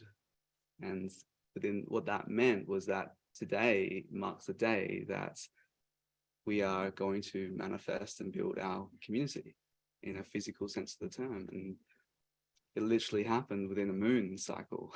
3 weeks. It's like 3 weeks. All the forces conspired Yeah. for this to be. Yeah. Miracles happened. Yes. And from that, I mean, this is a really long story, but we'll give you the essence of it. From that, when we came here and we saw the property that had called us and presence with the lands, we instantly recognized that this is it. And as we made that choice, these revelations occurred. The revelations occurred of certain prophecies that have been spoken about and how this has been sacred lands. It's been sacred land for many, many years. It's been a white flag zone. Yeah, which what that means in First Nation traditions and different tribes is that this was a place where there would be no war, be a place of free trade and a place of healing, rejuvenation. In a place where the tribes would come together during certain points and say, okay, this is where we find the Ahometakuase. This is where we find to honor all of my relations. And those moments are deeply seated within the earth. They're deeply seated within the story telling of the land itself. So as we showed up, we listened, we knew, we felt, we spoke with all the guardians, communicated and said, this is it. This is where we'll start. Yeah. And there's also a prophecy of the rainbow bodies. So this valley where the Buddhist monastery was built and constructed, through this entire valley, it's prophesied that this would be the place on earth where 1,000 beings would reach rainbow body status. And if anyone knows anything about Tibetan Buddhism or Vajrayana Buddhism, Daughter Chang lineage, that the rainbow body is where there's a phenomenology where one cultivates alchemically the amount of light where the body actually turns into a rainbow, where one can actually ascend the physical instruments. And there's over 160,000 case studies of this phenomenon happening. And this just happens to be our specialty. And this just happens to be the main thing that we focus on, which is inner cultivation. And why would one do that? Why would one want to turn into a rainbow? It sounds amazing, but why would you really want to do that? It's like, I feel like I don't really want to turn into a rainbow right now. Is it connected to the rainbow light warriors that lift the frequency for one? It's what it represents is, it's returning the full prism of life into the light of God. And what happens is through that cultivation is basically your entire energy field, your auric field, and all your chakras, and all of the timelines that brought you to this sort of inception of this incarnation, they return. And what happens to that is a lot of physical. Hello. This is very rare, by the way. This is a very special, blessed animal that gets to do this. She's a TwinRay mascot. Little Jasmine bear. And so, this is a time where we're moving in dimension. So we're becoming more identified with our energetic body. We're becoming more understood of how to operate this divine technology.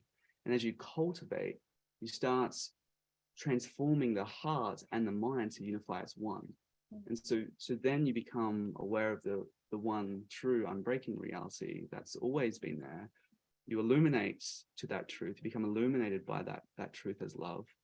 And through a deeper cultivation, you can actually take this body to a higher level where you don't have to come through the incarnational cycle again and go through the forgetting and go through the whole reincarnation, but you can actually consciously exit the body. You can consciously enter a body, and these things become empowering because you start awakening to the possibility of this inner technology. And it's the key to it all. It's all futile without love. And so coming together and cultivating that love together, the inner alchemy starts enhancing. I'm so glad you said that it's all futile without love. Yeah.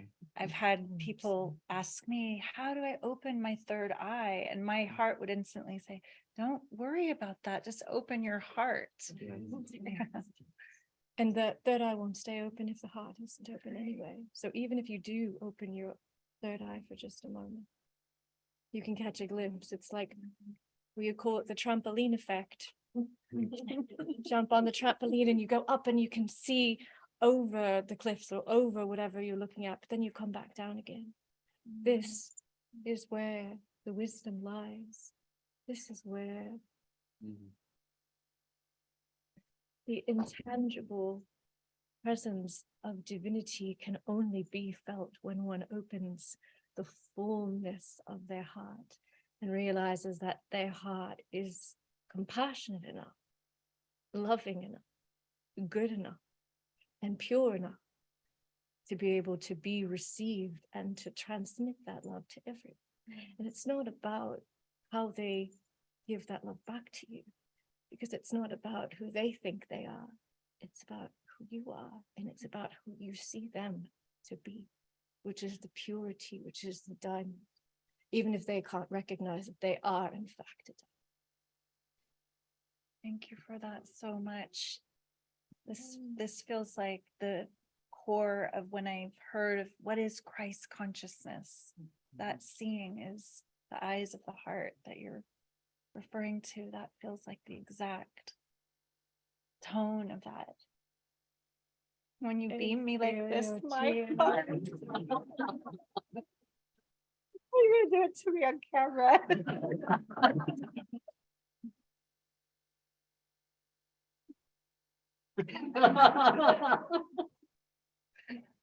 It's such a profound biochemical feeling. I was trying to explain the fire that I felt in my heart last night. And I don't understand it with my mind, but I trust it. Thank you.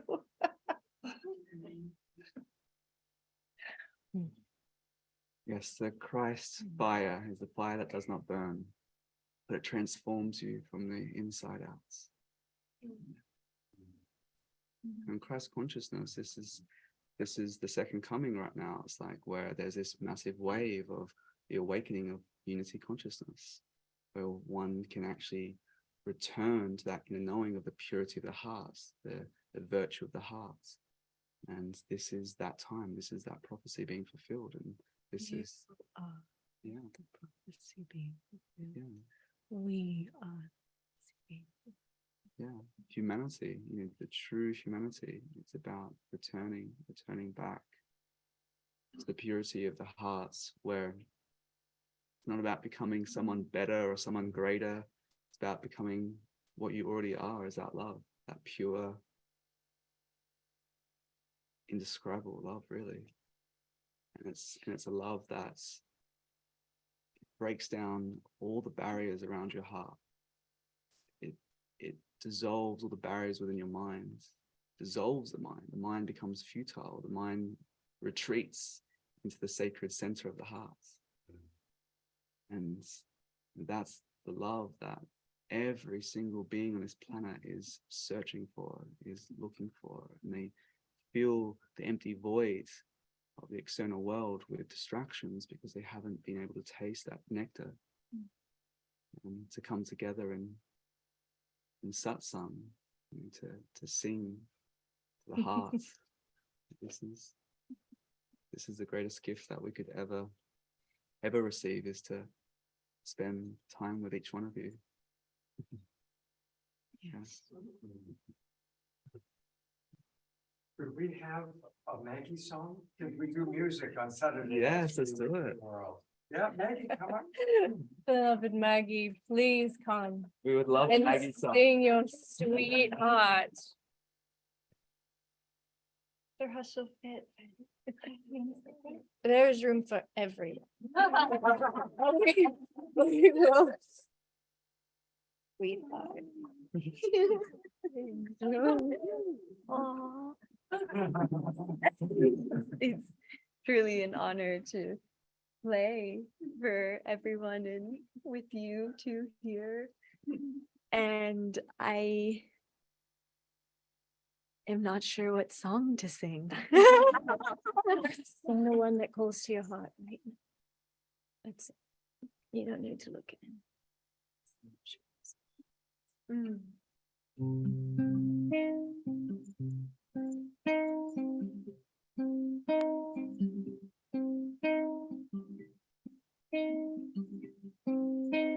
Kadosh, Kadosh, Kadosh, Adonai, Sabaoth, Melech Kavod Kapiato, Leolam, Vahe,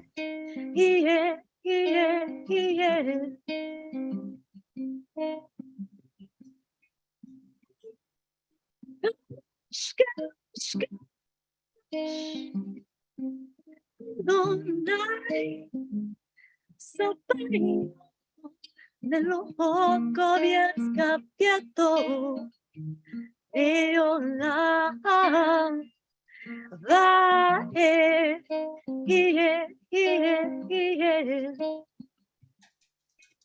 Thou art holy, and thy name is holy, and all who are holy shall praise thee daily. Amen.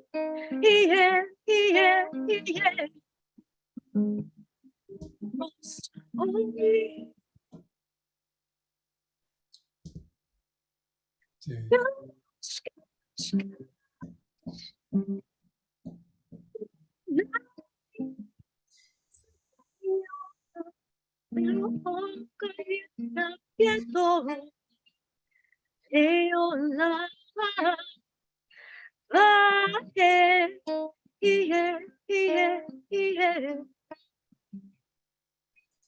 Oh Lord, open my lips, and my mouth will declare your praise. Purge me with hyssop, and I shall be clean. Wash me, and I will be whiter than snow.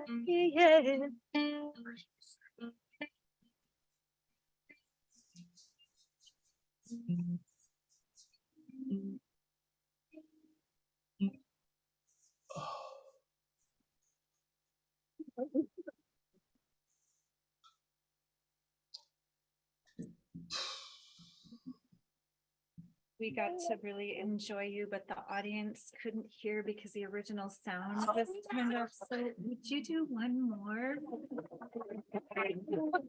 And just do a test to make sure that it works. Okay, We got to hear, but they didn't online. so brother in front of the computer, top left hand of the front screen, it says original sound. Original sound is turned on. Thank you, beloved. Was it already turned on? Or? Yes, it is already saying original sound, high fidelity music mode. No, yeah, so on the Actually. open front screen, it needs to be on. Go back to the regular screen. Can you hear me? Yes, we can hear you. So now on the regular screen on the top left, there's a black bar. Does it say on that? Can you hear the guitar? No. You got to click that. There's a little black bar on the top left. Click it so it says on. Volume somehow got turned down. It's automatic. Okay. No, you got to get out of preferences. Preferences and use just a screen. You need to go back to the original screen, not the preferences, and then the top left, there's a black bar which will tell you if it's on or off. Looking. Not in preferences. Right, yeah, I've closed the preferences. On the regular screen on the top left, there's a black bar. It'll say off or on, original sound for musicians. It was off. Right. Okay, it's on now. Now it's good. We can hear you, Maggie. Yay! We love you. Well, we felt you anyway, so take two. I want to say something about our little angel Magicorn right here. Baby unicorn. This angel is self-taught. She taught herself how to play the guitar, and she also, I remember when she first wanted to sing. This is true. I could not sing at all. And I went to Shekinah house one day and I told her I really wanted to sing. And it was, from my perspective, straight from a fairy tale. She was just like, can you just sing do, re, mi, fa, so? And I was like, like I literally can't. It was like do. And she just started snapping her fingers and doing clearings. And she gave me so many gifts, and this is one of the best gifts you've ever given me, and I'm so, so grateful. I love you too. Aw. No, go.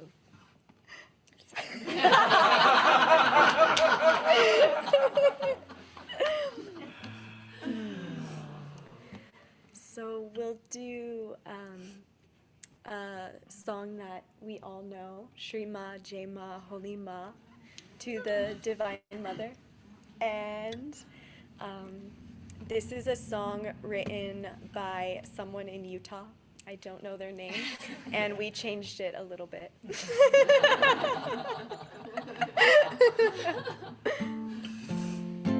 made me cry.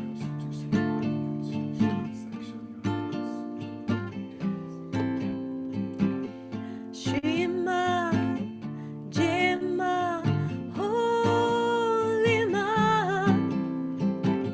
Shri Ma, Jai Ma, Holy Ma. Shri Ma, Jai Ma, Holy Ma. Shri Ma, Jai Ma, Holy Ma. Shri Ma, Jai Ma, Holy Ma. Shri Ma, Jai Ma, Holy Ma. Shri Ma, Jai Ma, Holy Ma. Shri Ma,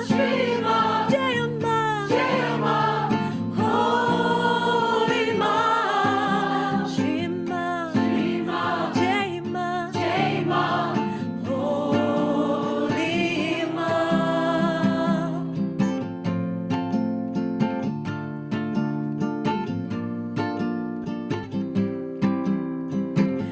Shri Ma, Jai Ma, Holy Ma.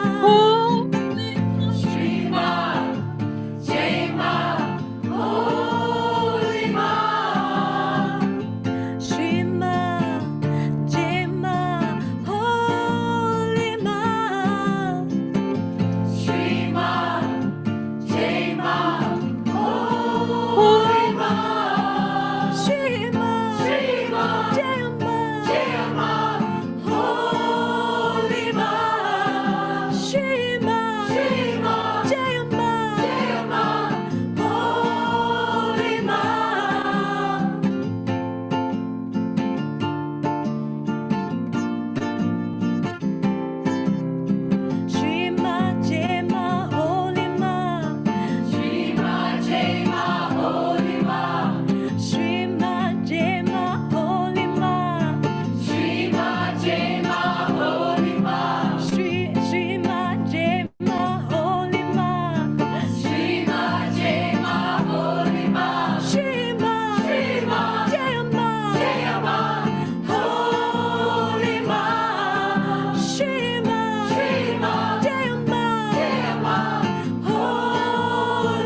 KES, or what that is.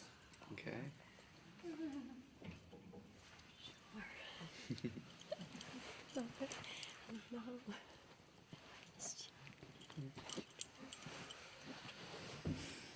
Beautiful. So let's just jump right into it. Please tell us what the K is.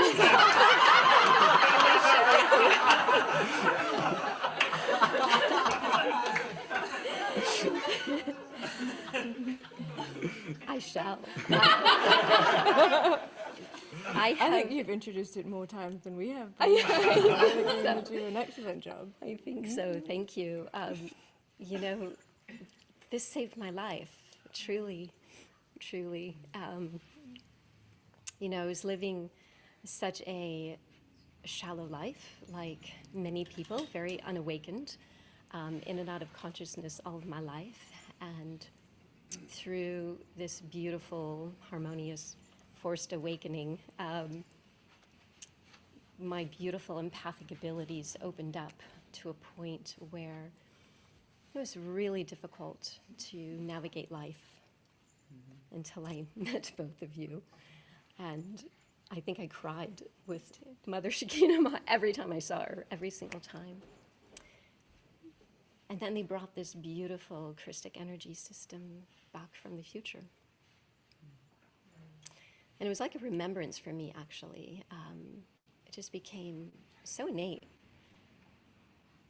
I understood it. I could breathe it. I could be it. I could understand it and use it. And it felt so not just profound within me, but I got to watch the miracles with every being that also got to experience this amazing system that both of you brought forward. It goes beyond time and space. It's this field of energy that expresses both Shekinah and Sanandaji. It's like sitting between them in this unified field. When you just hold the space for either an individual or that of a group. And it's just a pure love of pure grace, of pure compassion. It's like this divine peace that just flows from anyone that is so fortunate enough to be able to share with another person. And again, all of us get to not just receive this from our beloved masters, our beloved teachers, but to be able to use it and embody it and share it with the world. It's selfless. It's profound. It's a remembrance.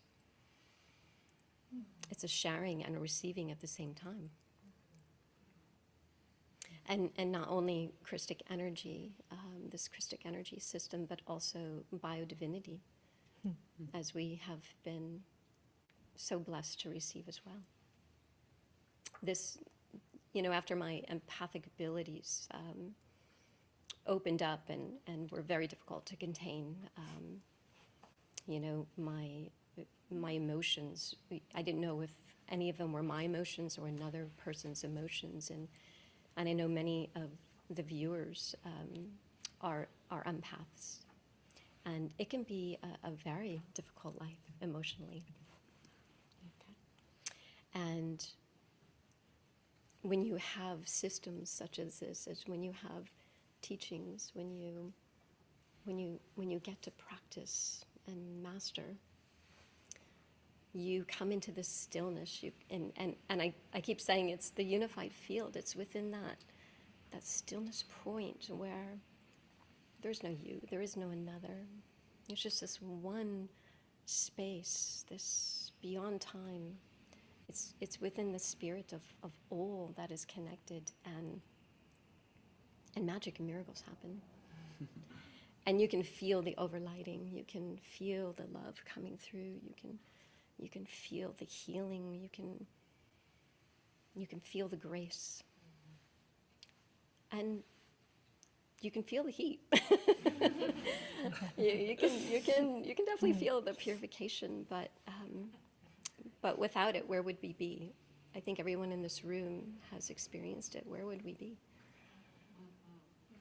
It's using these profound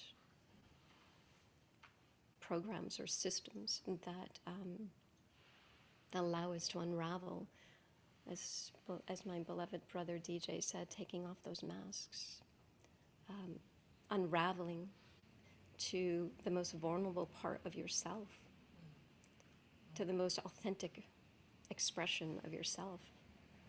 And we're not going to say it's easy, but we are going to say that you're held in such compassion and love that it's easy to surrender. It's easy to trust. It's easy to let go when you're held in the arms of beloved Shikinaman and Sanandaji. So from the depths of my heart, I thank you so very much. Thank you for allowing us to be of service, giving us these opportunities. Oh, it's our greatest honor. You know, every system, the one thing that we love about KS is that it's also designed to help your own ascension. It's designed to help your own cultivation. A lot of times, certain energy systems can deplete you, and this is designed to recharge your own battery. And we emphasize that a lot. And ultimately, this is about bringing out the mastery inside you. It's like molding this divine human gift that is this temple into a field of coherency, into an awakened technology that can help support and channel such miracles. And you are that miracle. But it takes sometimes pulling those veils back and unveiling yourself and unveiling another to wake up to that truth of the miracle within. And so all of this is designed to attune you to that Christ consciousness, to the cosmic Christ, to that energy that is so familiar. It's the nearest and dearest. It's your home. And when you taste that, when you feel that, even if it's for a moment, you'll never forget it. You'll never forget it. Yeah.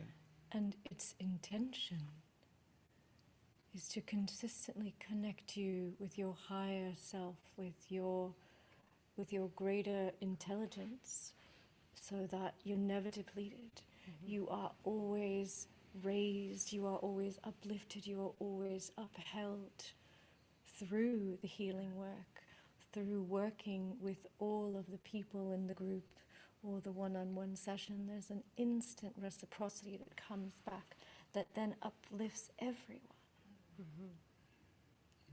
And it's also designed to help ascend what we call the esoteric age.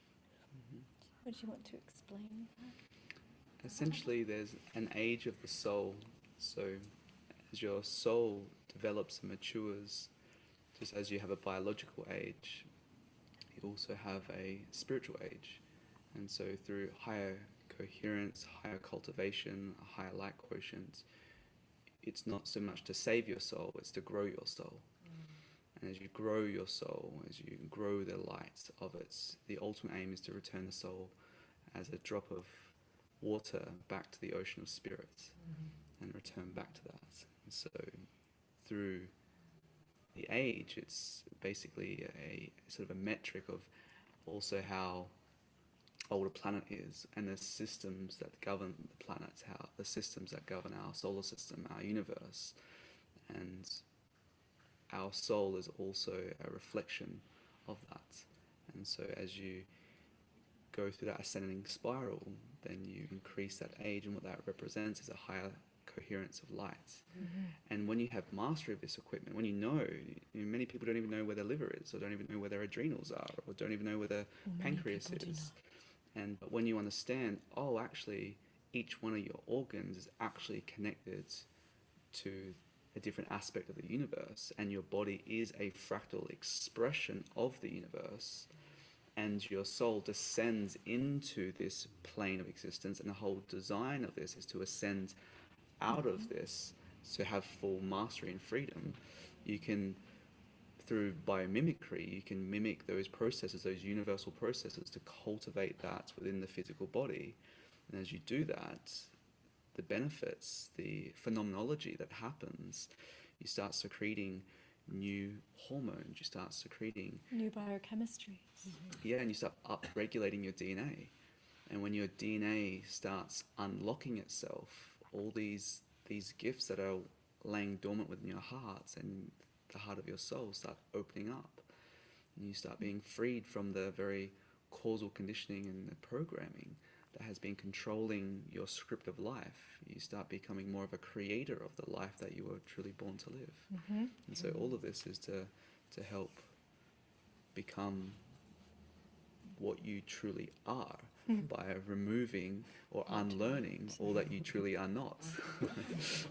So your esoteric age is more about the age of the soul, the lifetimes that you've lived in a compilation, that then as you continue to do the work, as you continue to do the sessions, it starts bringing that esoteric age into an embodied form that thus allows you to expand more.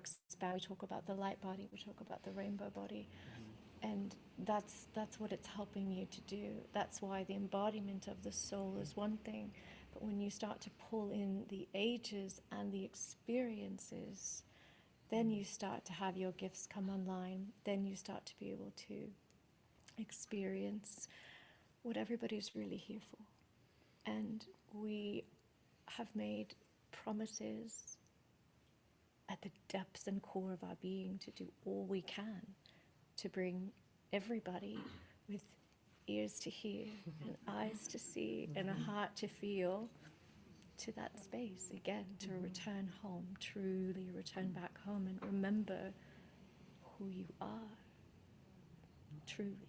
And there's this simplicity there, there's this impeccability there. It's pristine. Nothing to add, nothing that could ever be taken away.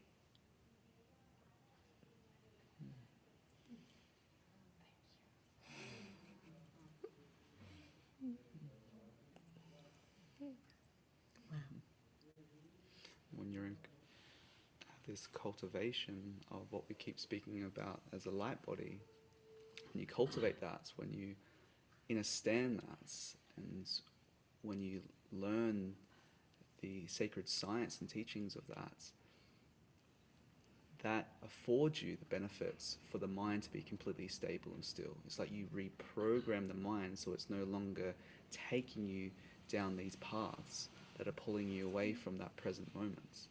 When you cultivate that, the light body is actually just an extension of your heart. It's just a toroidal field of your heart. So you just become one giant heart. So we're just turning you into one big heart. That's just one brilliant, radiant power of love. Yeah. And you know, you're not your body, but you have one, so you might as well learn how to master it. That's right. Not just your body. Yeah, you're not just your body, you're not just your mind, but you might as well master it. And because when you have that level of mastery, then you can perceive and receive the ultimate reality. And when you taste that bliss, when you taste that love,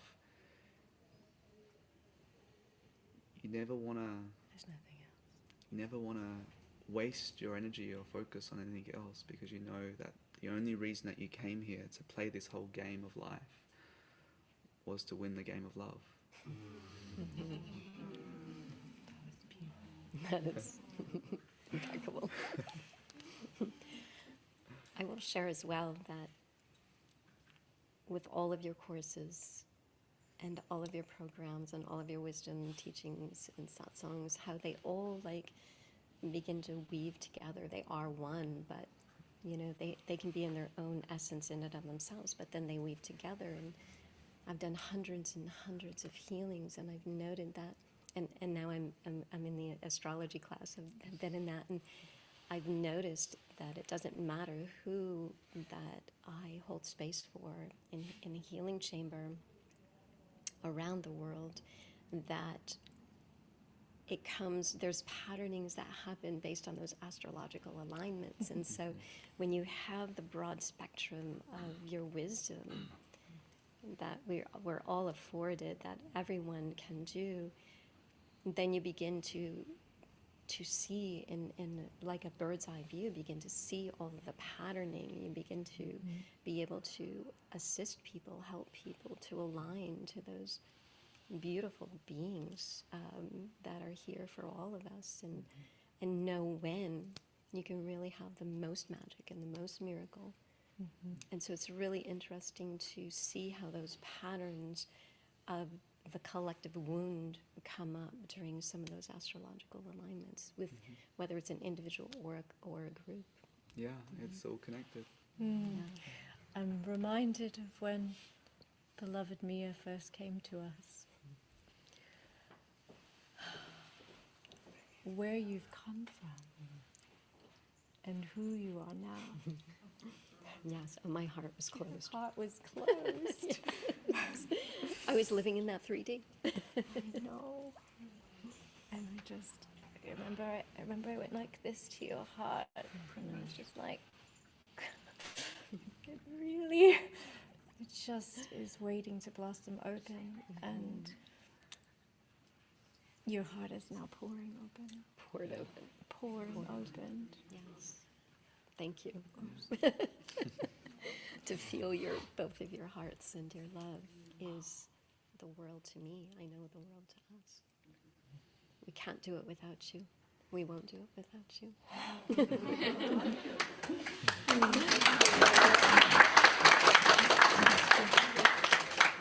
Thank you so much for sharing. Yeah.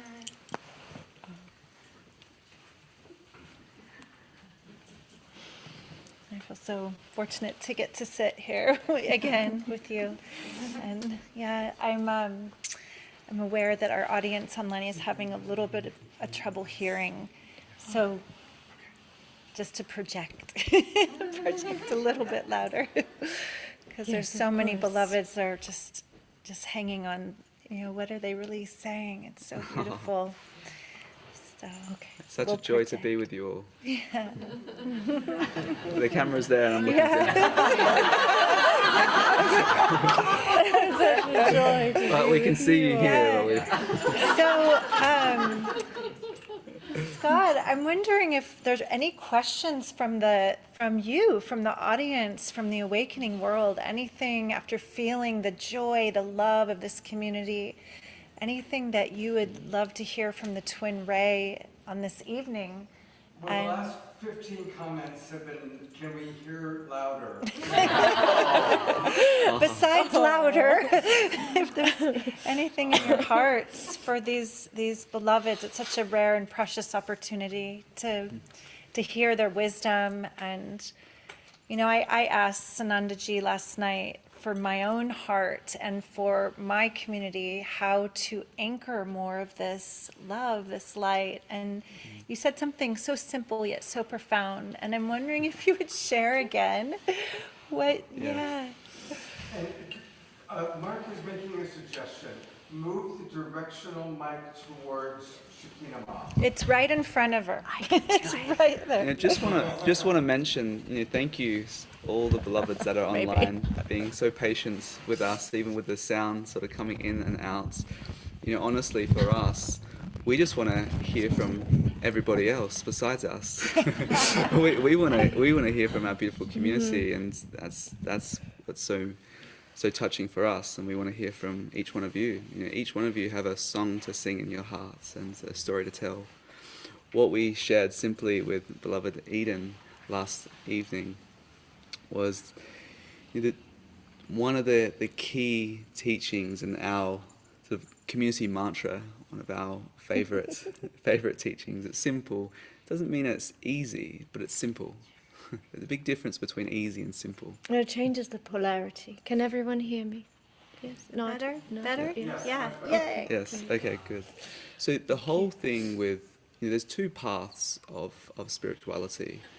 There's many paths. There's infinite paths, in fact, but they all sort of boil down to two ways of approaching those infinite paths. We sort of teach the four paths of path of love, path of divine service, path of alchemy, and path of truth.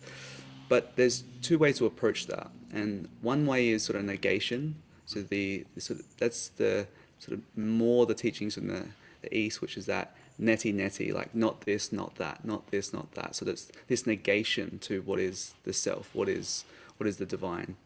There's another way, which is cultivation, which is cultivating light, which is cultivating the coherence of love. It's cultivating the virtue. And through that cultivation, it expands you, it opens you.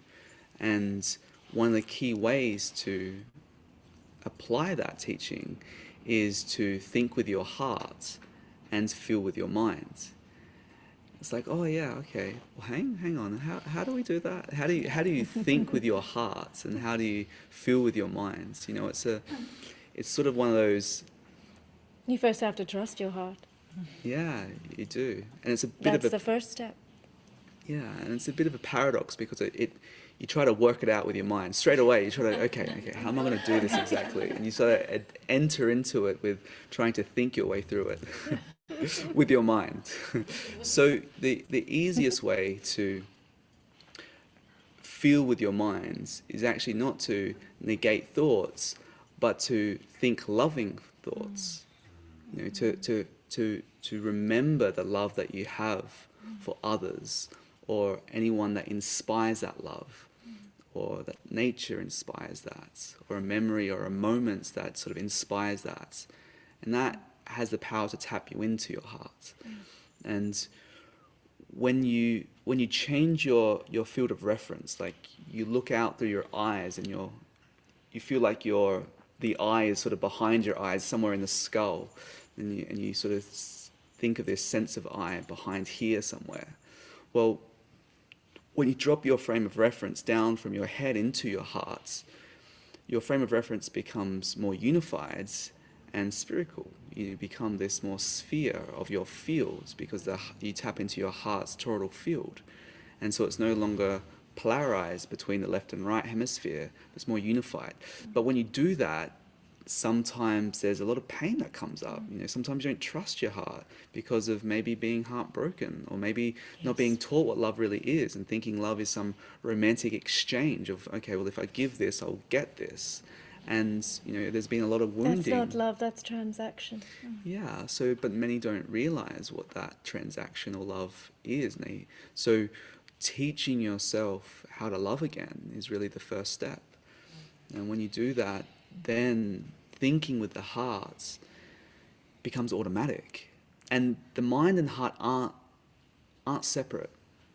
But the biggest journey that anyone can really make is that journey from the head to the heart. And when you do make that journey, there's a miracle that happens, and your heart and mind start unifying as one. And so thinking with the heart is always making a choice. What would love do?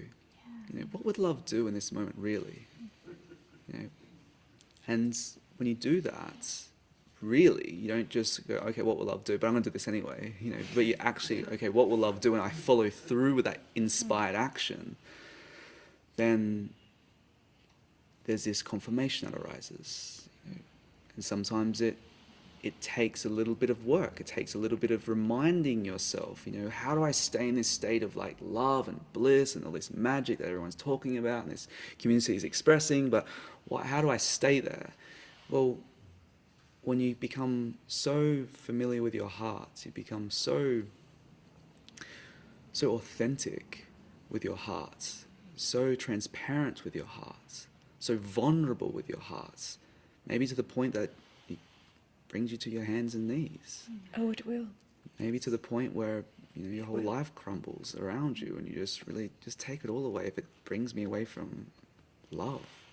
And when you get to that point, then you're ready to really stay there. You know? And that's one of the most treasured and most hardest truths to swallow, is like, are you prepared to really allow everything to be taken away from you, anything that takes you away from God? Are you? You know, it's a big question. It's like, oh, maybe next year. Is this what, when people talk about renunciation, is that the meaning true of meaning of that? renunciation? Yeah, it's an inner renunciation. It's an inner renunciation. You know, it's actually harder to renounce the external and from the internal reality than it is to sort of go to a monastery or to go to the mountains or go in the caves. Go to the caves. And you know, that's sort of an easier path, you know. But It really is. to renounce life. And what does that really mean? It means that when you fully embrace life to its fullest, doesn't mean you become like aloof and like, I don't care, or just sort of like detached, but not really. But when you become really authentic and go, you know, I'm going to embrace the fullest of my life. I'm going to embrace the bliss. I'm going to embrace the pain. I'm going to embrace every single thing, but I'm not going to be attached to the outcome. I'm not going to be invested in the outcome of that pain. I'm not going to be invested in the outcome of that joy. Well, what happens is that you don't find joy, you actually just unmask the joy that's waiting inside you, because you are joy. You are happiness. You can't ever attain something that you already are. When you start trying to attain something externally because you forgot, then it leads you down a path of separation. And so, yeah, inner renunciation is renouncing your investment to life, but fully embracing life through the love that you are. Beautiful.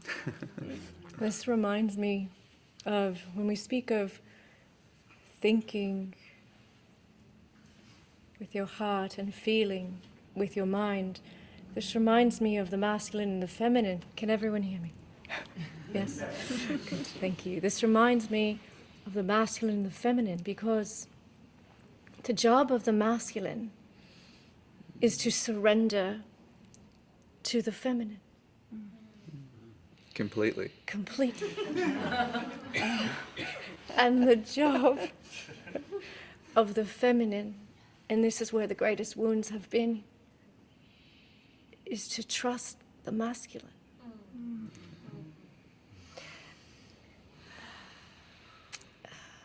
And when?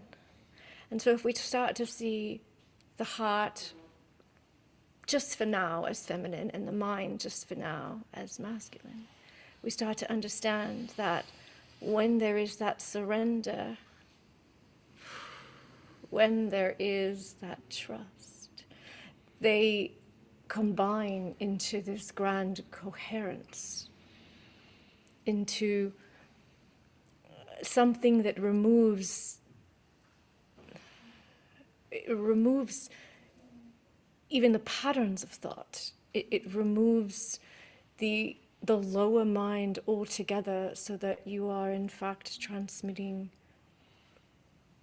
from something that I would even say is greater than the higher mind. It doesn't have those names any longer. They're intangible awareness that emerges. And so when you asked me that same question last night, what I felt was, let your love be greater than your fear.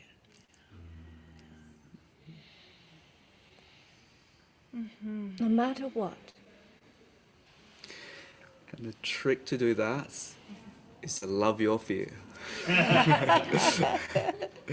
Yeah. So paradoxical. It's like people want to suppress, avoid, deny, use addictions to not feel the fear. And then the fear seems to grab the steering wheel anyway in the collective. Oh, yes. Yeah, and that's because, you know, what is fear really? If we investigate this idea of fear, it's really just anticipation. that's all fear is. It's an anticipation of like not knowing what might happen or what could happen or what I want to happen. You know, when Or some connection with what's happened in the past that would make someone believe that something similar as it's coming down the line might then occur in the future. and when you But if you're present, then this doesn't hold power and this doesn't happen. The presence allows you to be in your power. and you know, fear is actually there to ask yourself the question, what is it? So you go deeper inside it, you follow that. It's like going into a cave. You go into the cave, it's all dark, it's all hidden, you can't see in front of you, and you're sort of taking these steps and you're trembling a little bit, and you go It's an adventure. further into it, and you get so immersed that you can't see, sense or feel anything. You might feel so numb to the terror of it. But in that moment there's a grace that can happen. And when you turn around, there's this light shining your way out of that very wound, that very shadow, that very thought form, that pain.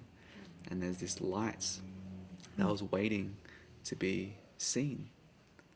You know? And so there's only two choices. You either choose love or you choose fear.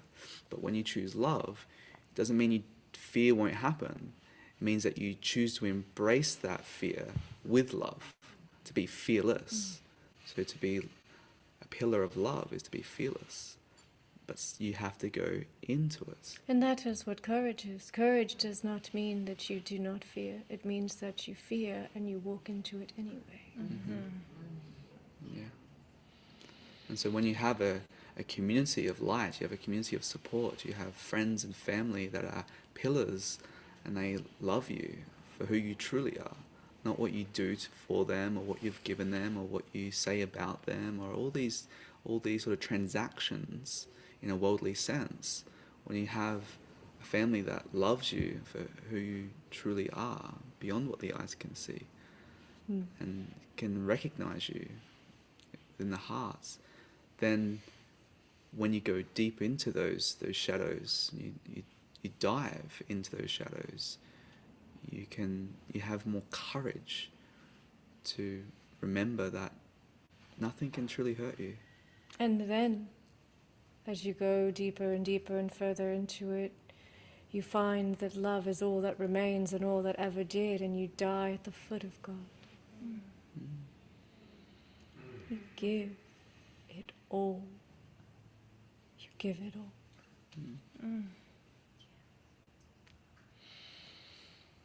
So profound. You give it all. You give it all.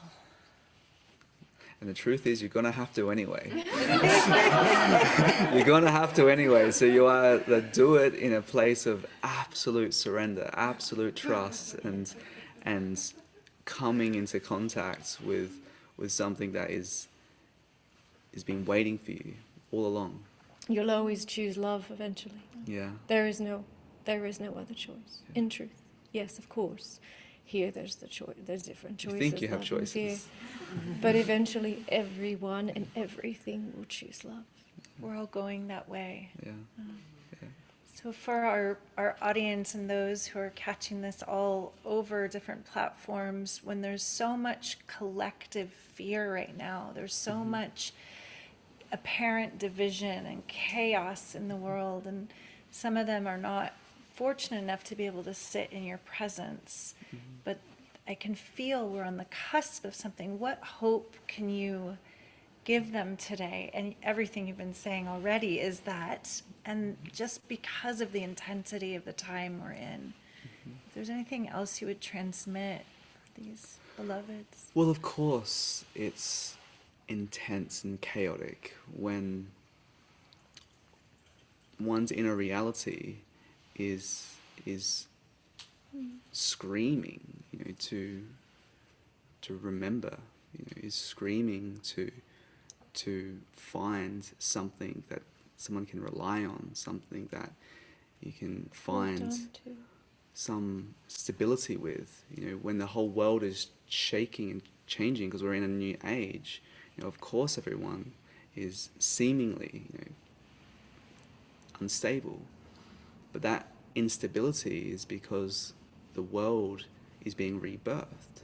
And that instability is because one hasn't chosen what path they truly want to walk. If one chooses the path of their heart, chooses the path of the love, it doesn't mean all the suffering will just dissolve instantaneously, but what it does do, it provides you with a path for ultimately salvation. But if you're trying to find salvation in this world, you're never going to find it.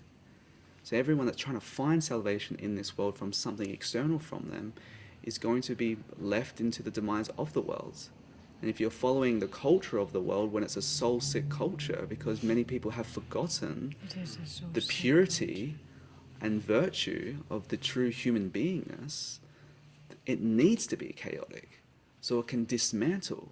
The original blueprint of what this human species was literally seeded to be has walked astray. And now it's time to walk back. And there's many beautiful beings. There's millions, hundreds of millions of beings that are waking up and listening to that inner guidance, hearing that call. And sometimes those pebbles that of remembering that knock on your window, you don't listen to. It has to be these big boulders. And it's like, okay, I'll listen now. And that's what's happening.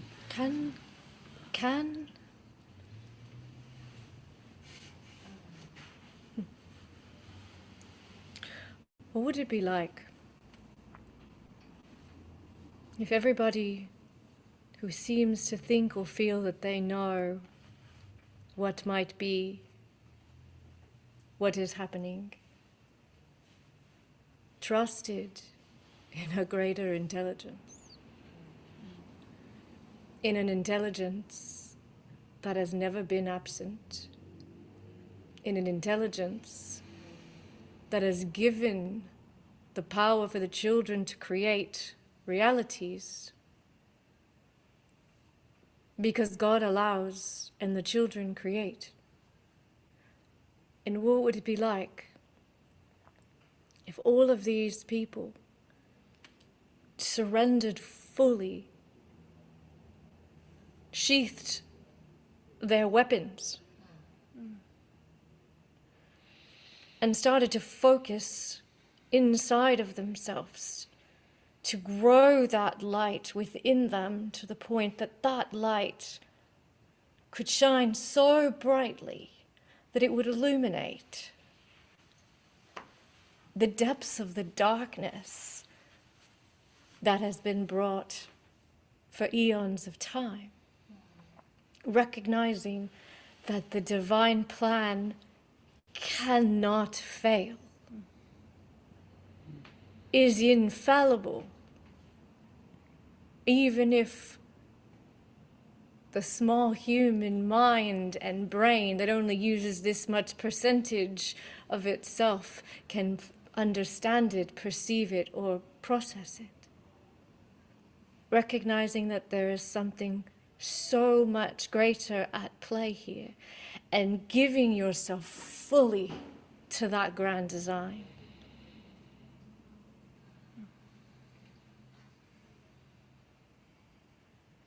Releasing the control, which is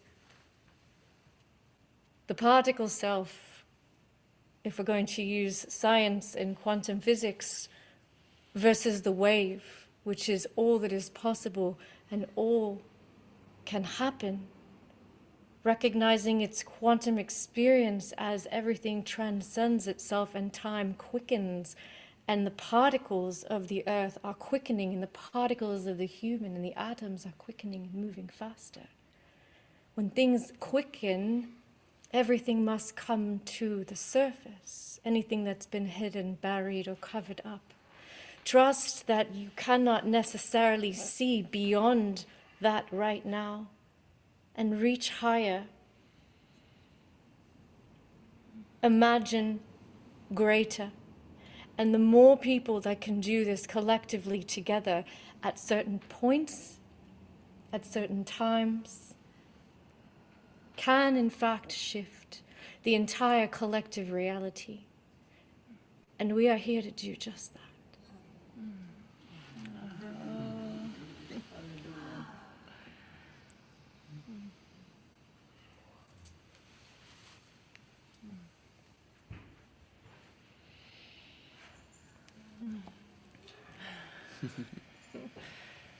I'd like to check in to see how you want to move things forward. There are some questions for you. I don't know if you'd like to hear from a few more of the people or have Mia come and lead a KES Let's group. do that. Yeah. Yes. Let's do that, beloved Mia. Yes. So wonderful. Thank you. Okay. Okay. Thank you. We can. Should we allow you to? We can. Sure. Whatever you Perfect. Yeah. Let's reverberate. Bring out everything that's not the grand operational Yeah. design. This feels like a perfect time. So we'll stay here.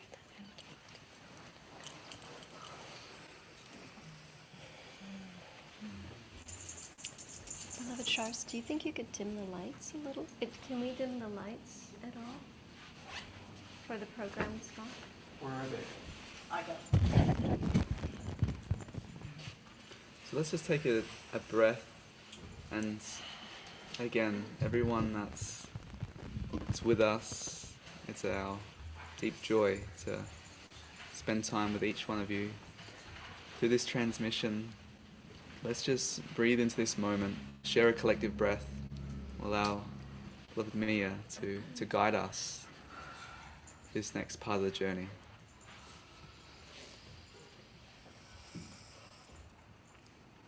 Beautiful. Take a moment now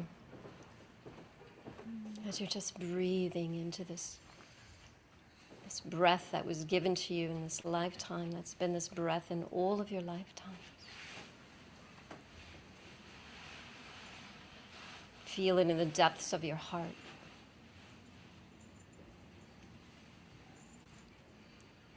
Allowing yourself to turn your eyes inside. Looking down the spine. And bringing those eyes and the consciousness all the way down your spine. Deeper and deeper into our roots, into the levels and the layers of this magnificent Mother Earth.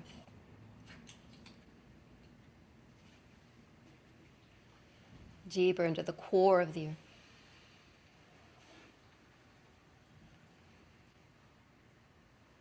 Allowing yourself to be the witness, to experience the light of this beautiful Mother Earth, the heart and the heartbeat.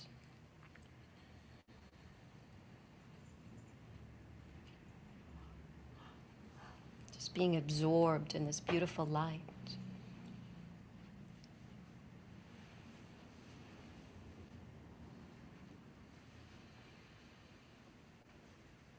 And with your next breath, breathing this beautiful light all the way back up. Up, up, up into your roots. Up into your spine. Back into your heart.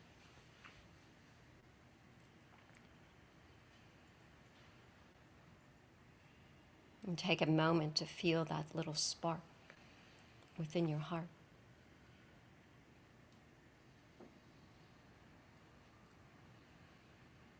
As you take another breath and now turn those eyes upward, going up, up, up, out the crown of your head, up into the sky, higher and higher, and even higher, into the sun, into the center of the sun, into this beautiful light of the sun.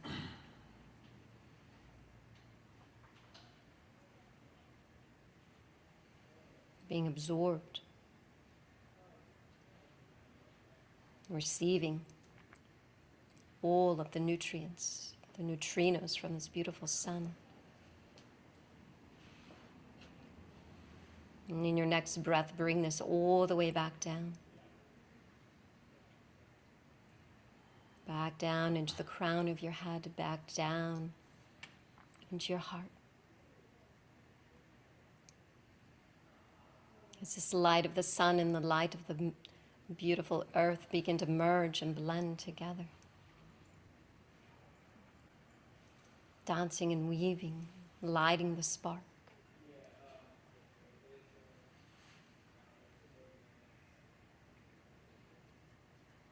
Be that light.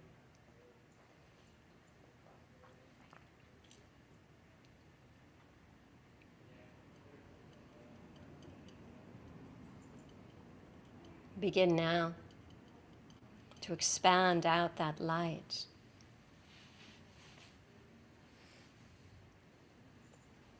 Out into your emotional body, your mental body. Out into your astral body. Your causal Akashic body. Your Atmic body, your celestial body.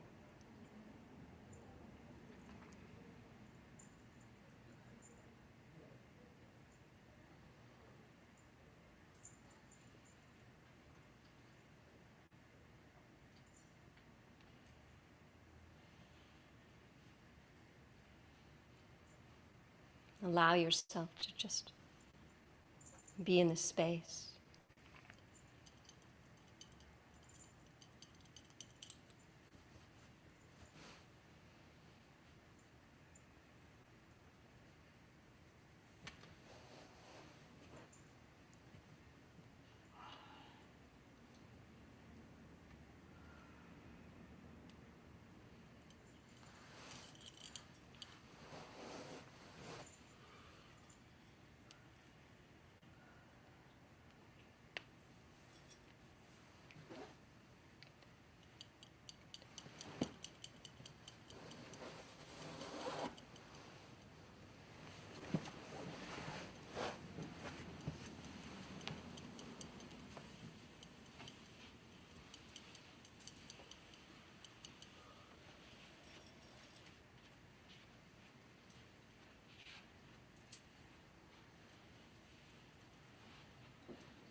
begin now to just come back.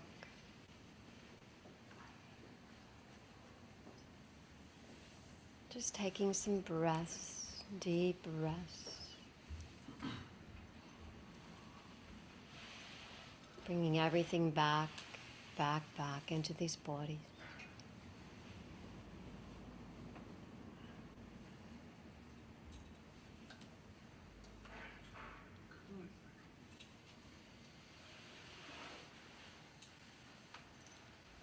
Allowing yourself to have the grace and the ease to integrate, to anchor and root.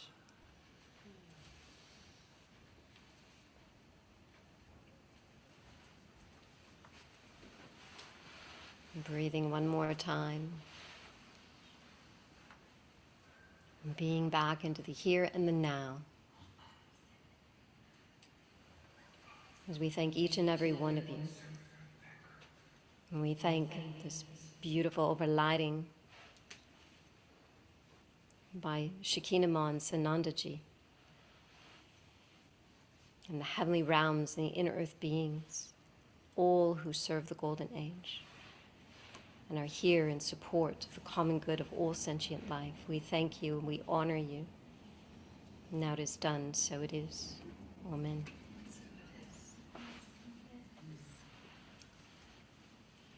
Thank you so, so much. You're so welcome. Profound. Thank you.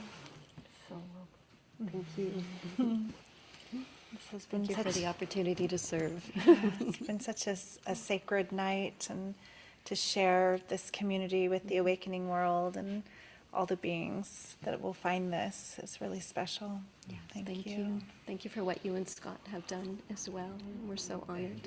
Thank you, Scott. Is there anyone who had an experience just now that you would like to share with our audience? Anybody? Maybe one person?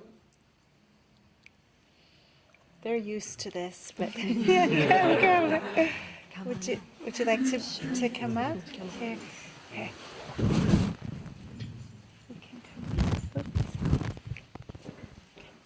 What's your name? Shoshana. Shoshana. Welcome, Shoshana. Thank you. Wow. I had a beautiful experience. The first time I came to the Haven opening, I experienced the rainbow light body they both had, and then I was like, oh, I have one too. It was very, very palpable and beautiful. But I had this experience. I've been working through a personal thing just with a family member that has been a little hurtful, just around the death of my father, somebody that I was very close to in my family, a betrayal thing. And I saw Shekinah Ma. She just took it out of me and she showed it to me. It was like this diamond sun. And she goes, there you go, beloved. And she blew it away. It was like a little wishy that floated away. So Beautiful. It could be that simple and that powerful. Yes. Beautiful. Thank you for sharing. Thank you. All right. Come be here. We'll complete together. All right. I'm going to take out my little. Oh. You have to mute the computer. Oh, can you? Okay, great. Wow, what an incredible evening. Yeah. Well, I want to thank everybody here. And maybe, Craig, can you do a little scan so our audience can see all the beautiful souls that have been... Shining smile. These beautiful smiles, these beautiful souls. Thank you, everybody, for being here, this beautiful community. You really are modeling so many people. We did a survey on the Awakening World recently of what people most wanted to see shows on, and community came in #1.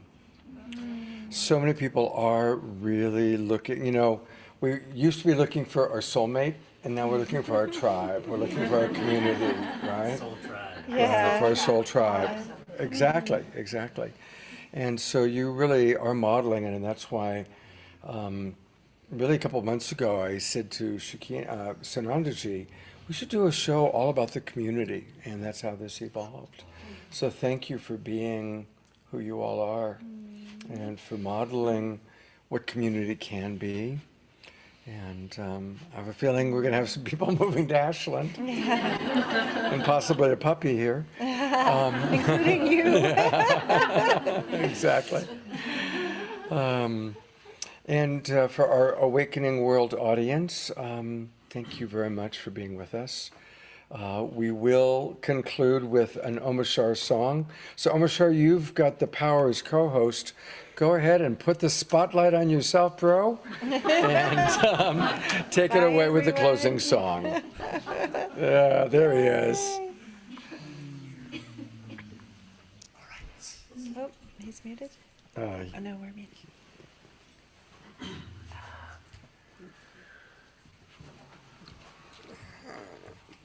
Let's get rid of ourselves here. There we go. Let's mute us.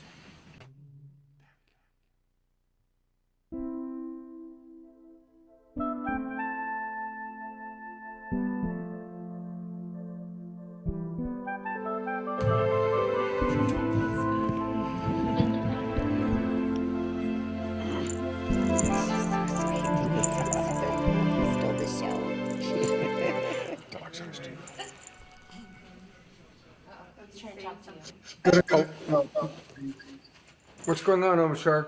You're muted. He got muted? I can hear it. No, we're not muted. Yeah, we're not muted. Oh, yeah. I thought. Take two.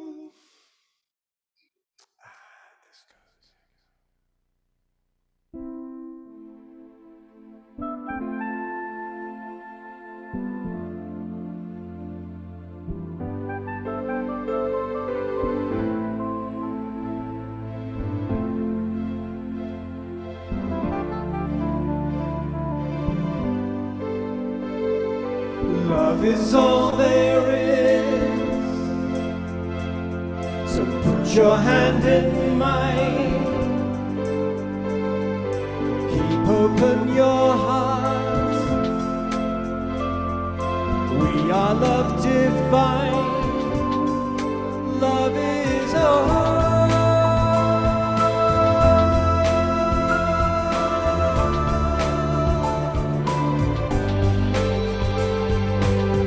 Is all there is. Love makes you feel good. Love is perfect. Love is all there is. Anything less is nothing. Love's for everyone. Love is in everyone. Love is you. You are love. Love is. Truth is in everyone. Love is truth. Truth is love. Love is. Love is. Love is. Love is all.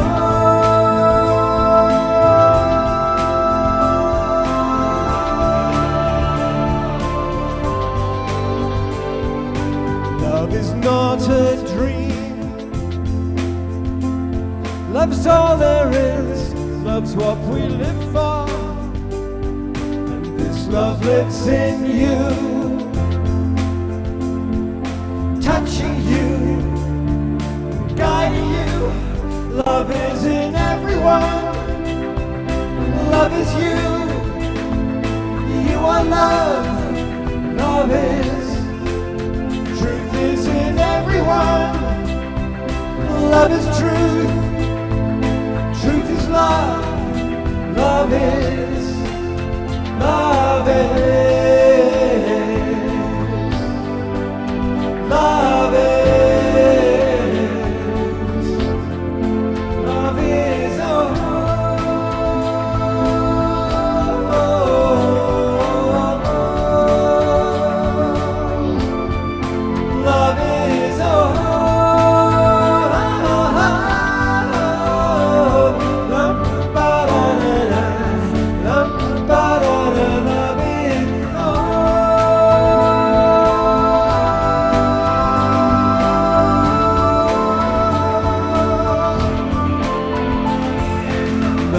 that's all there is. So put your hand in mine, keep open your hearts. We are love divine.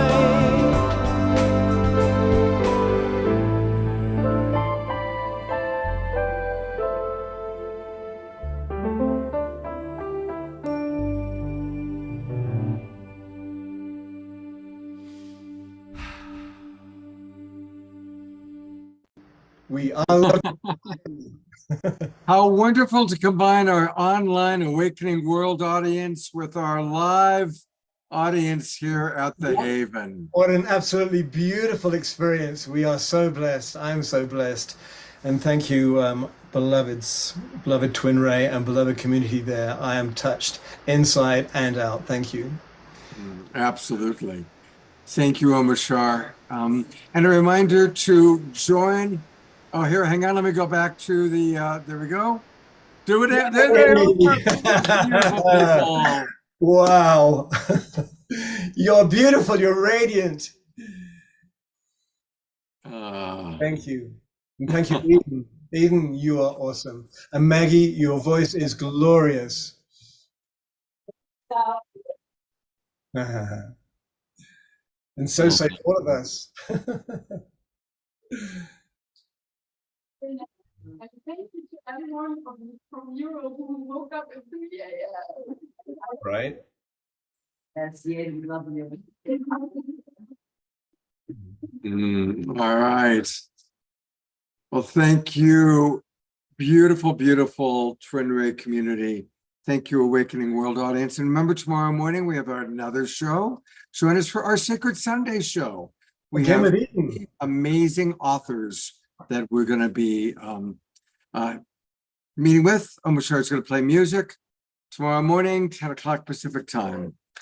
Thank you, everybody. Have a beautiful night, and we'll see you soon. I'm going to go to gallery view one last time to see everybody. There they all are. Good night.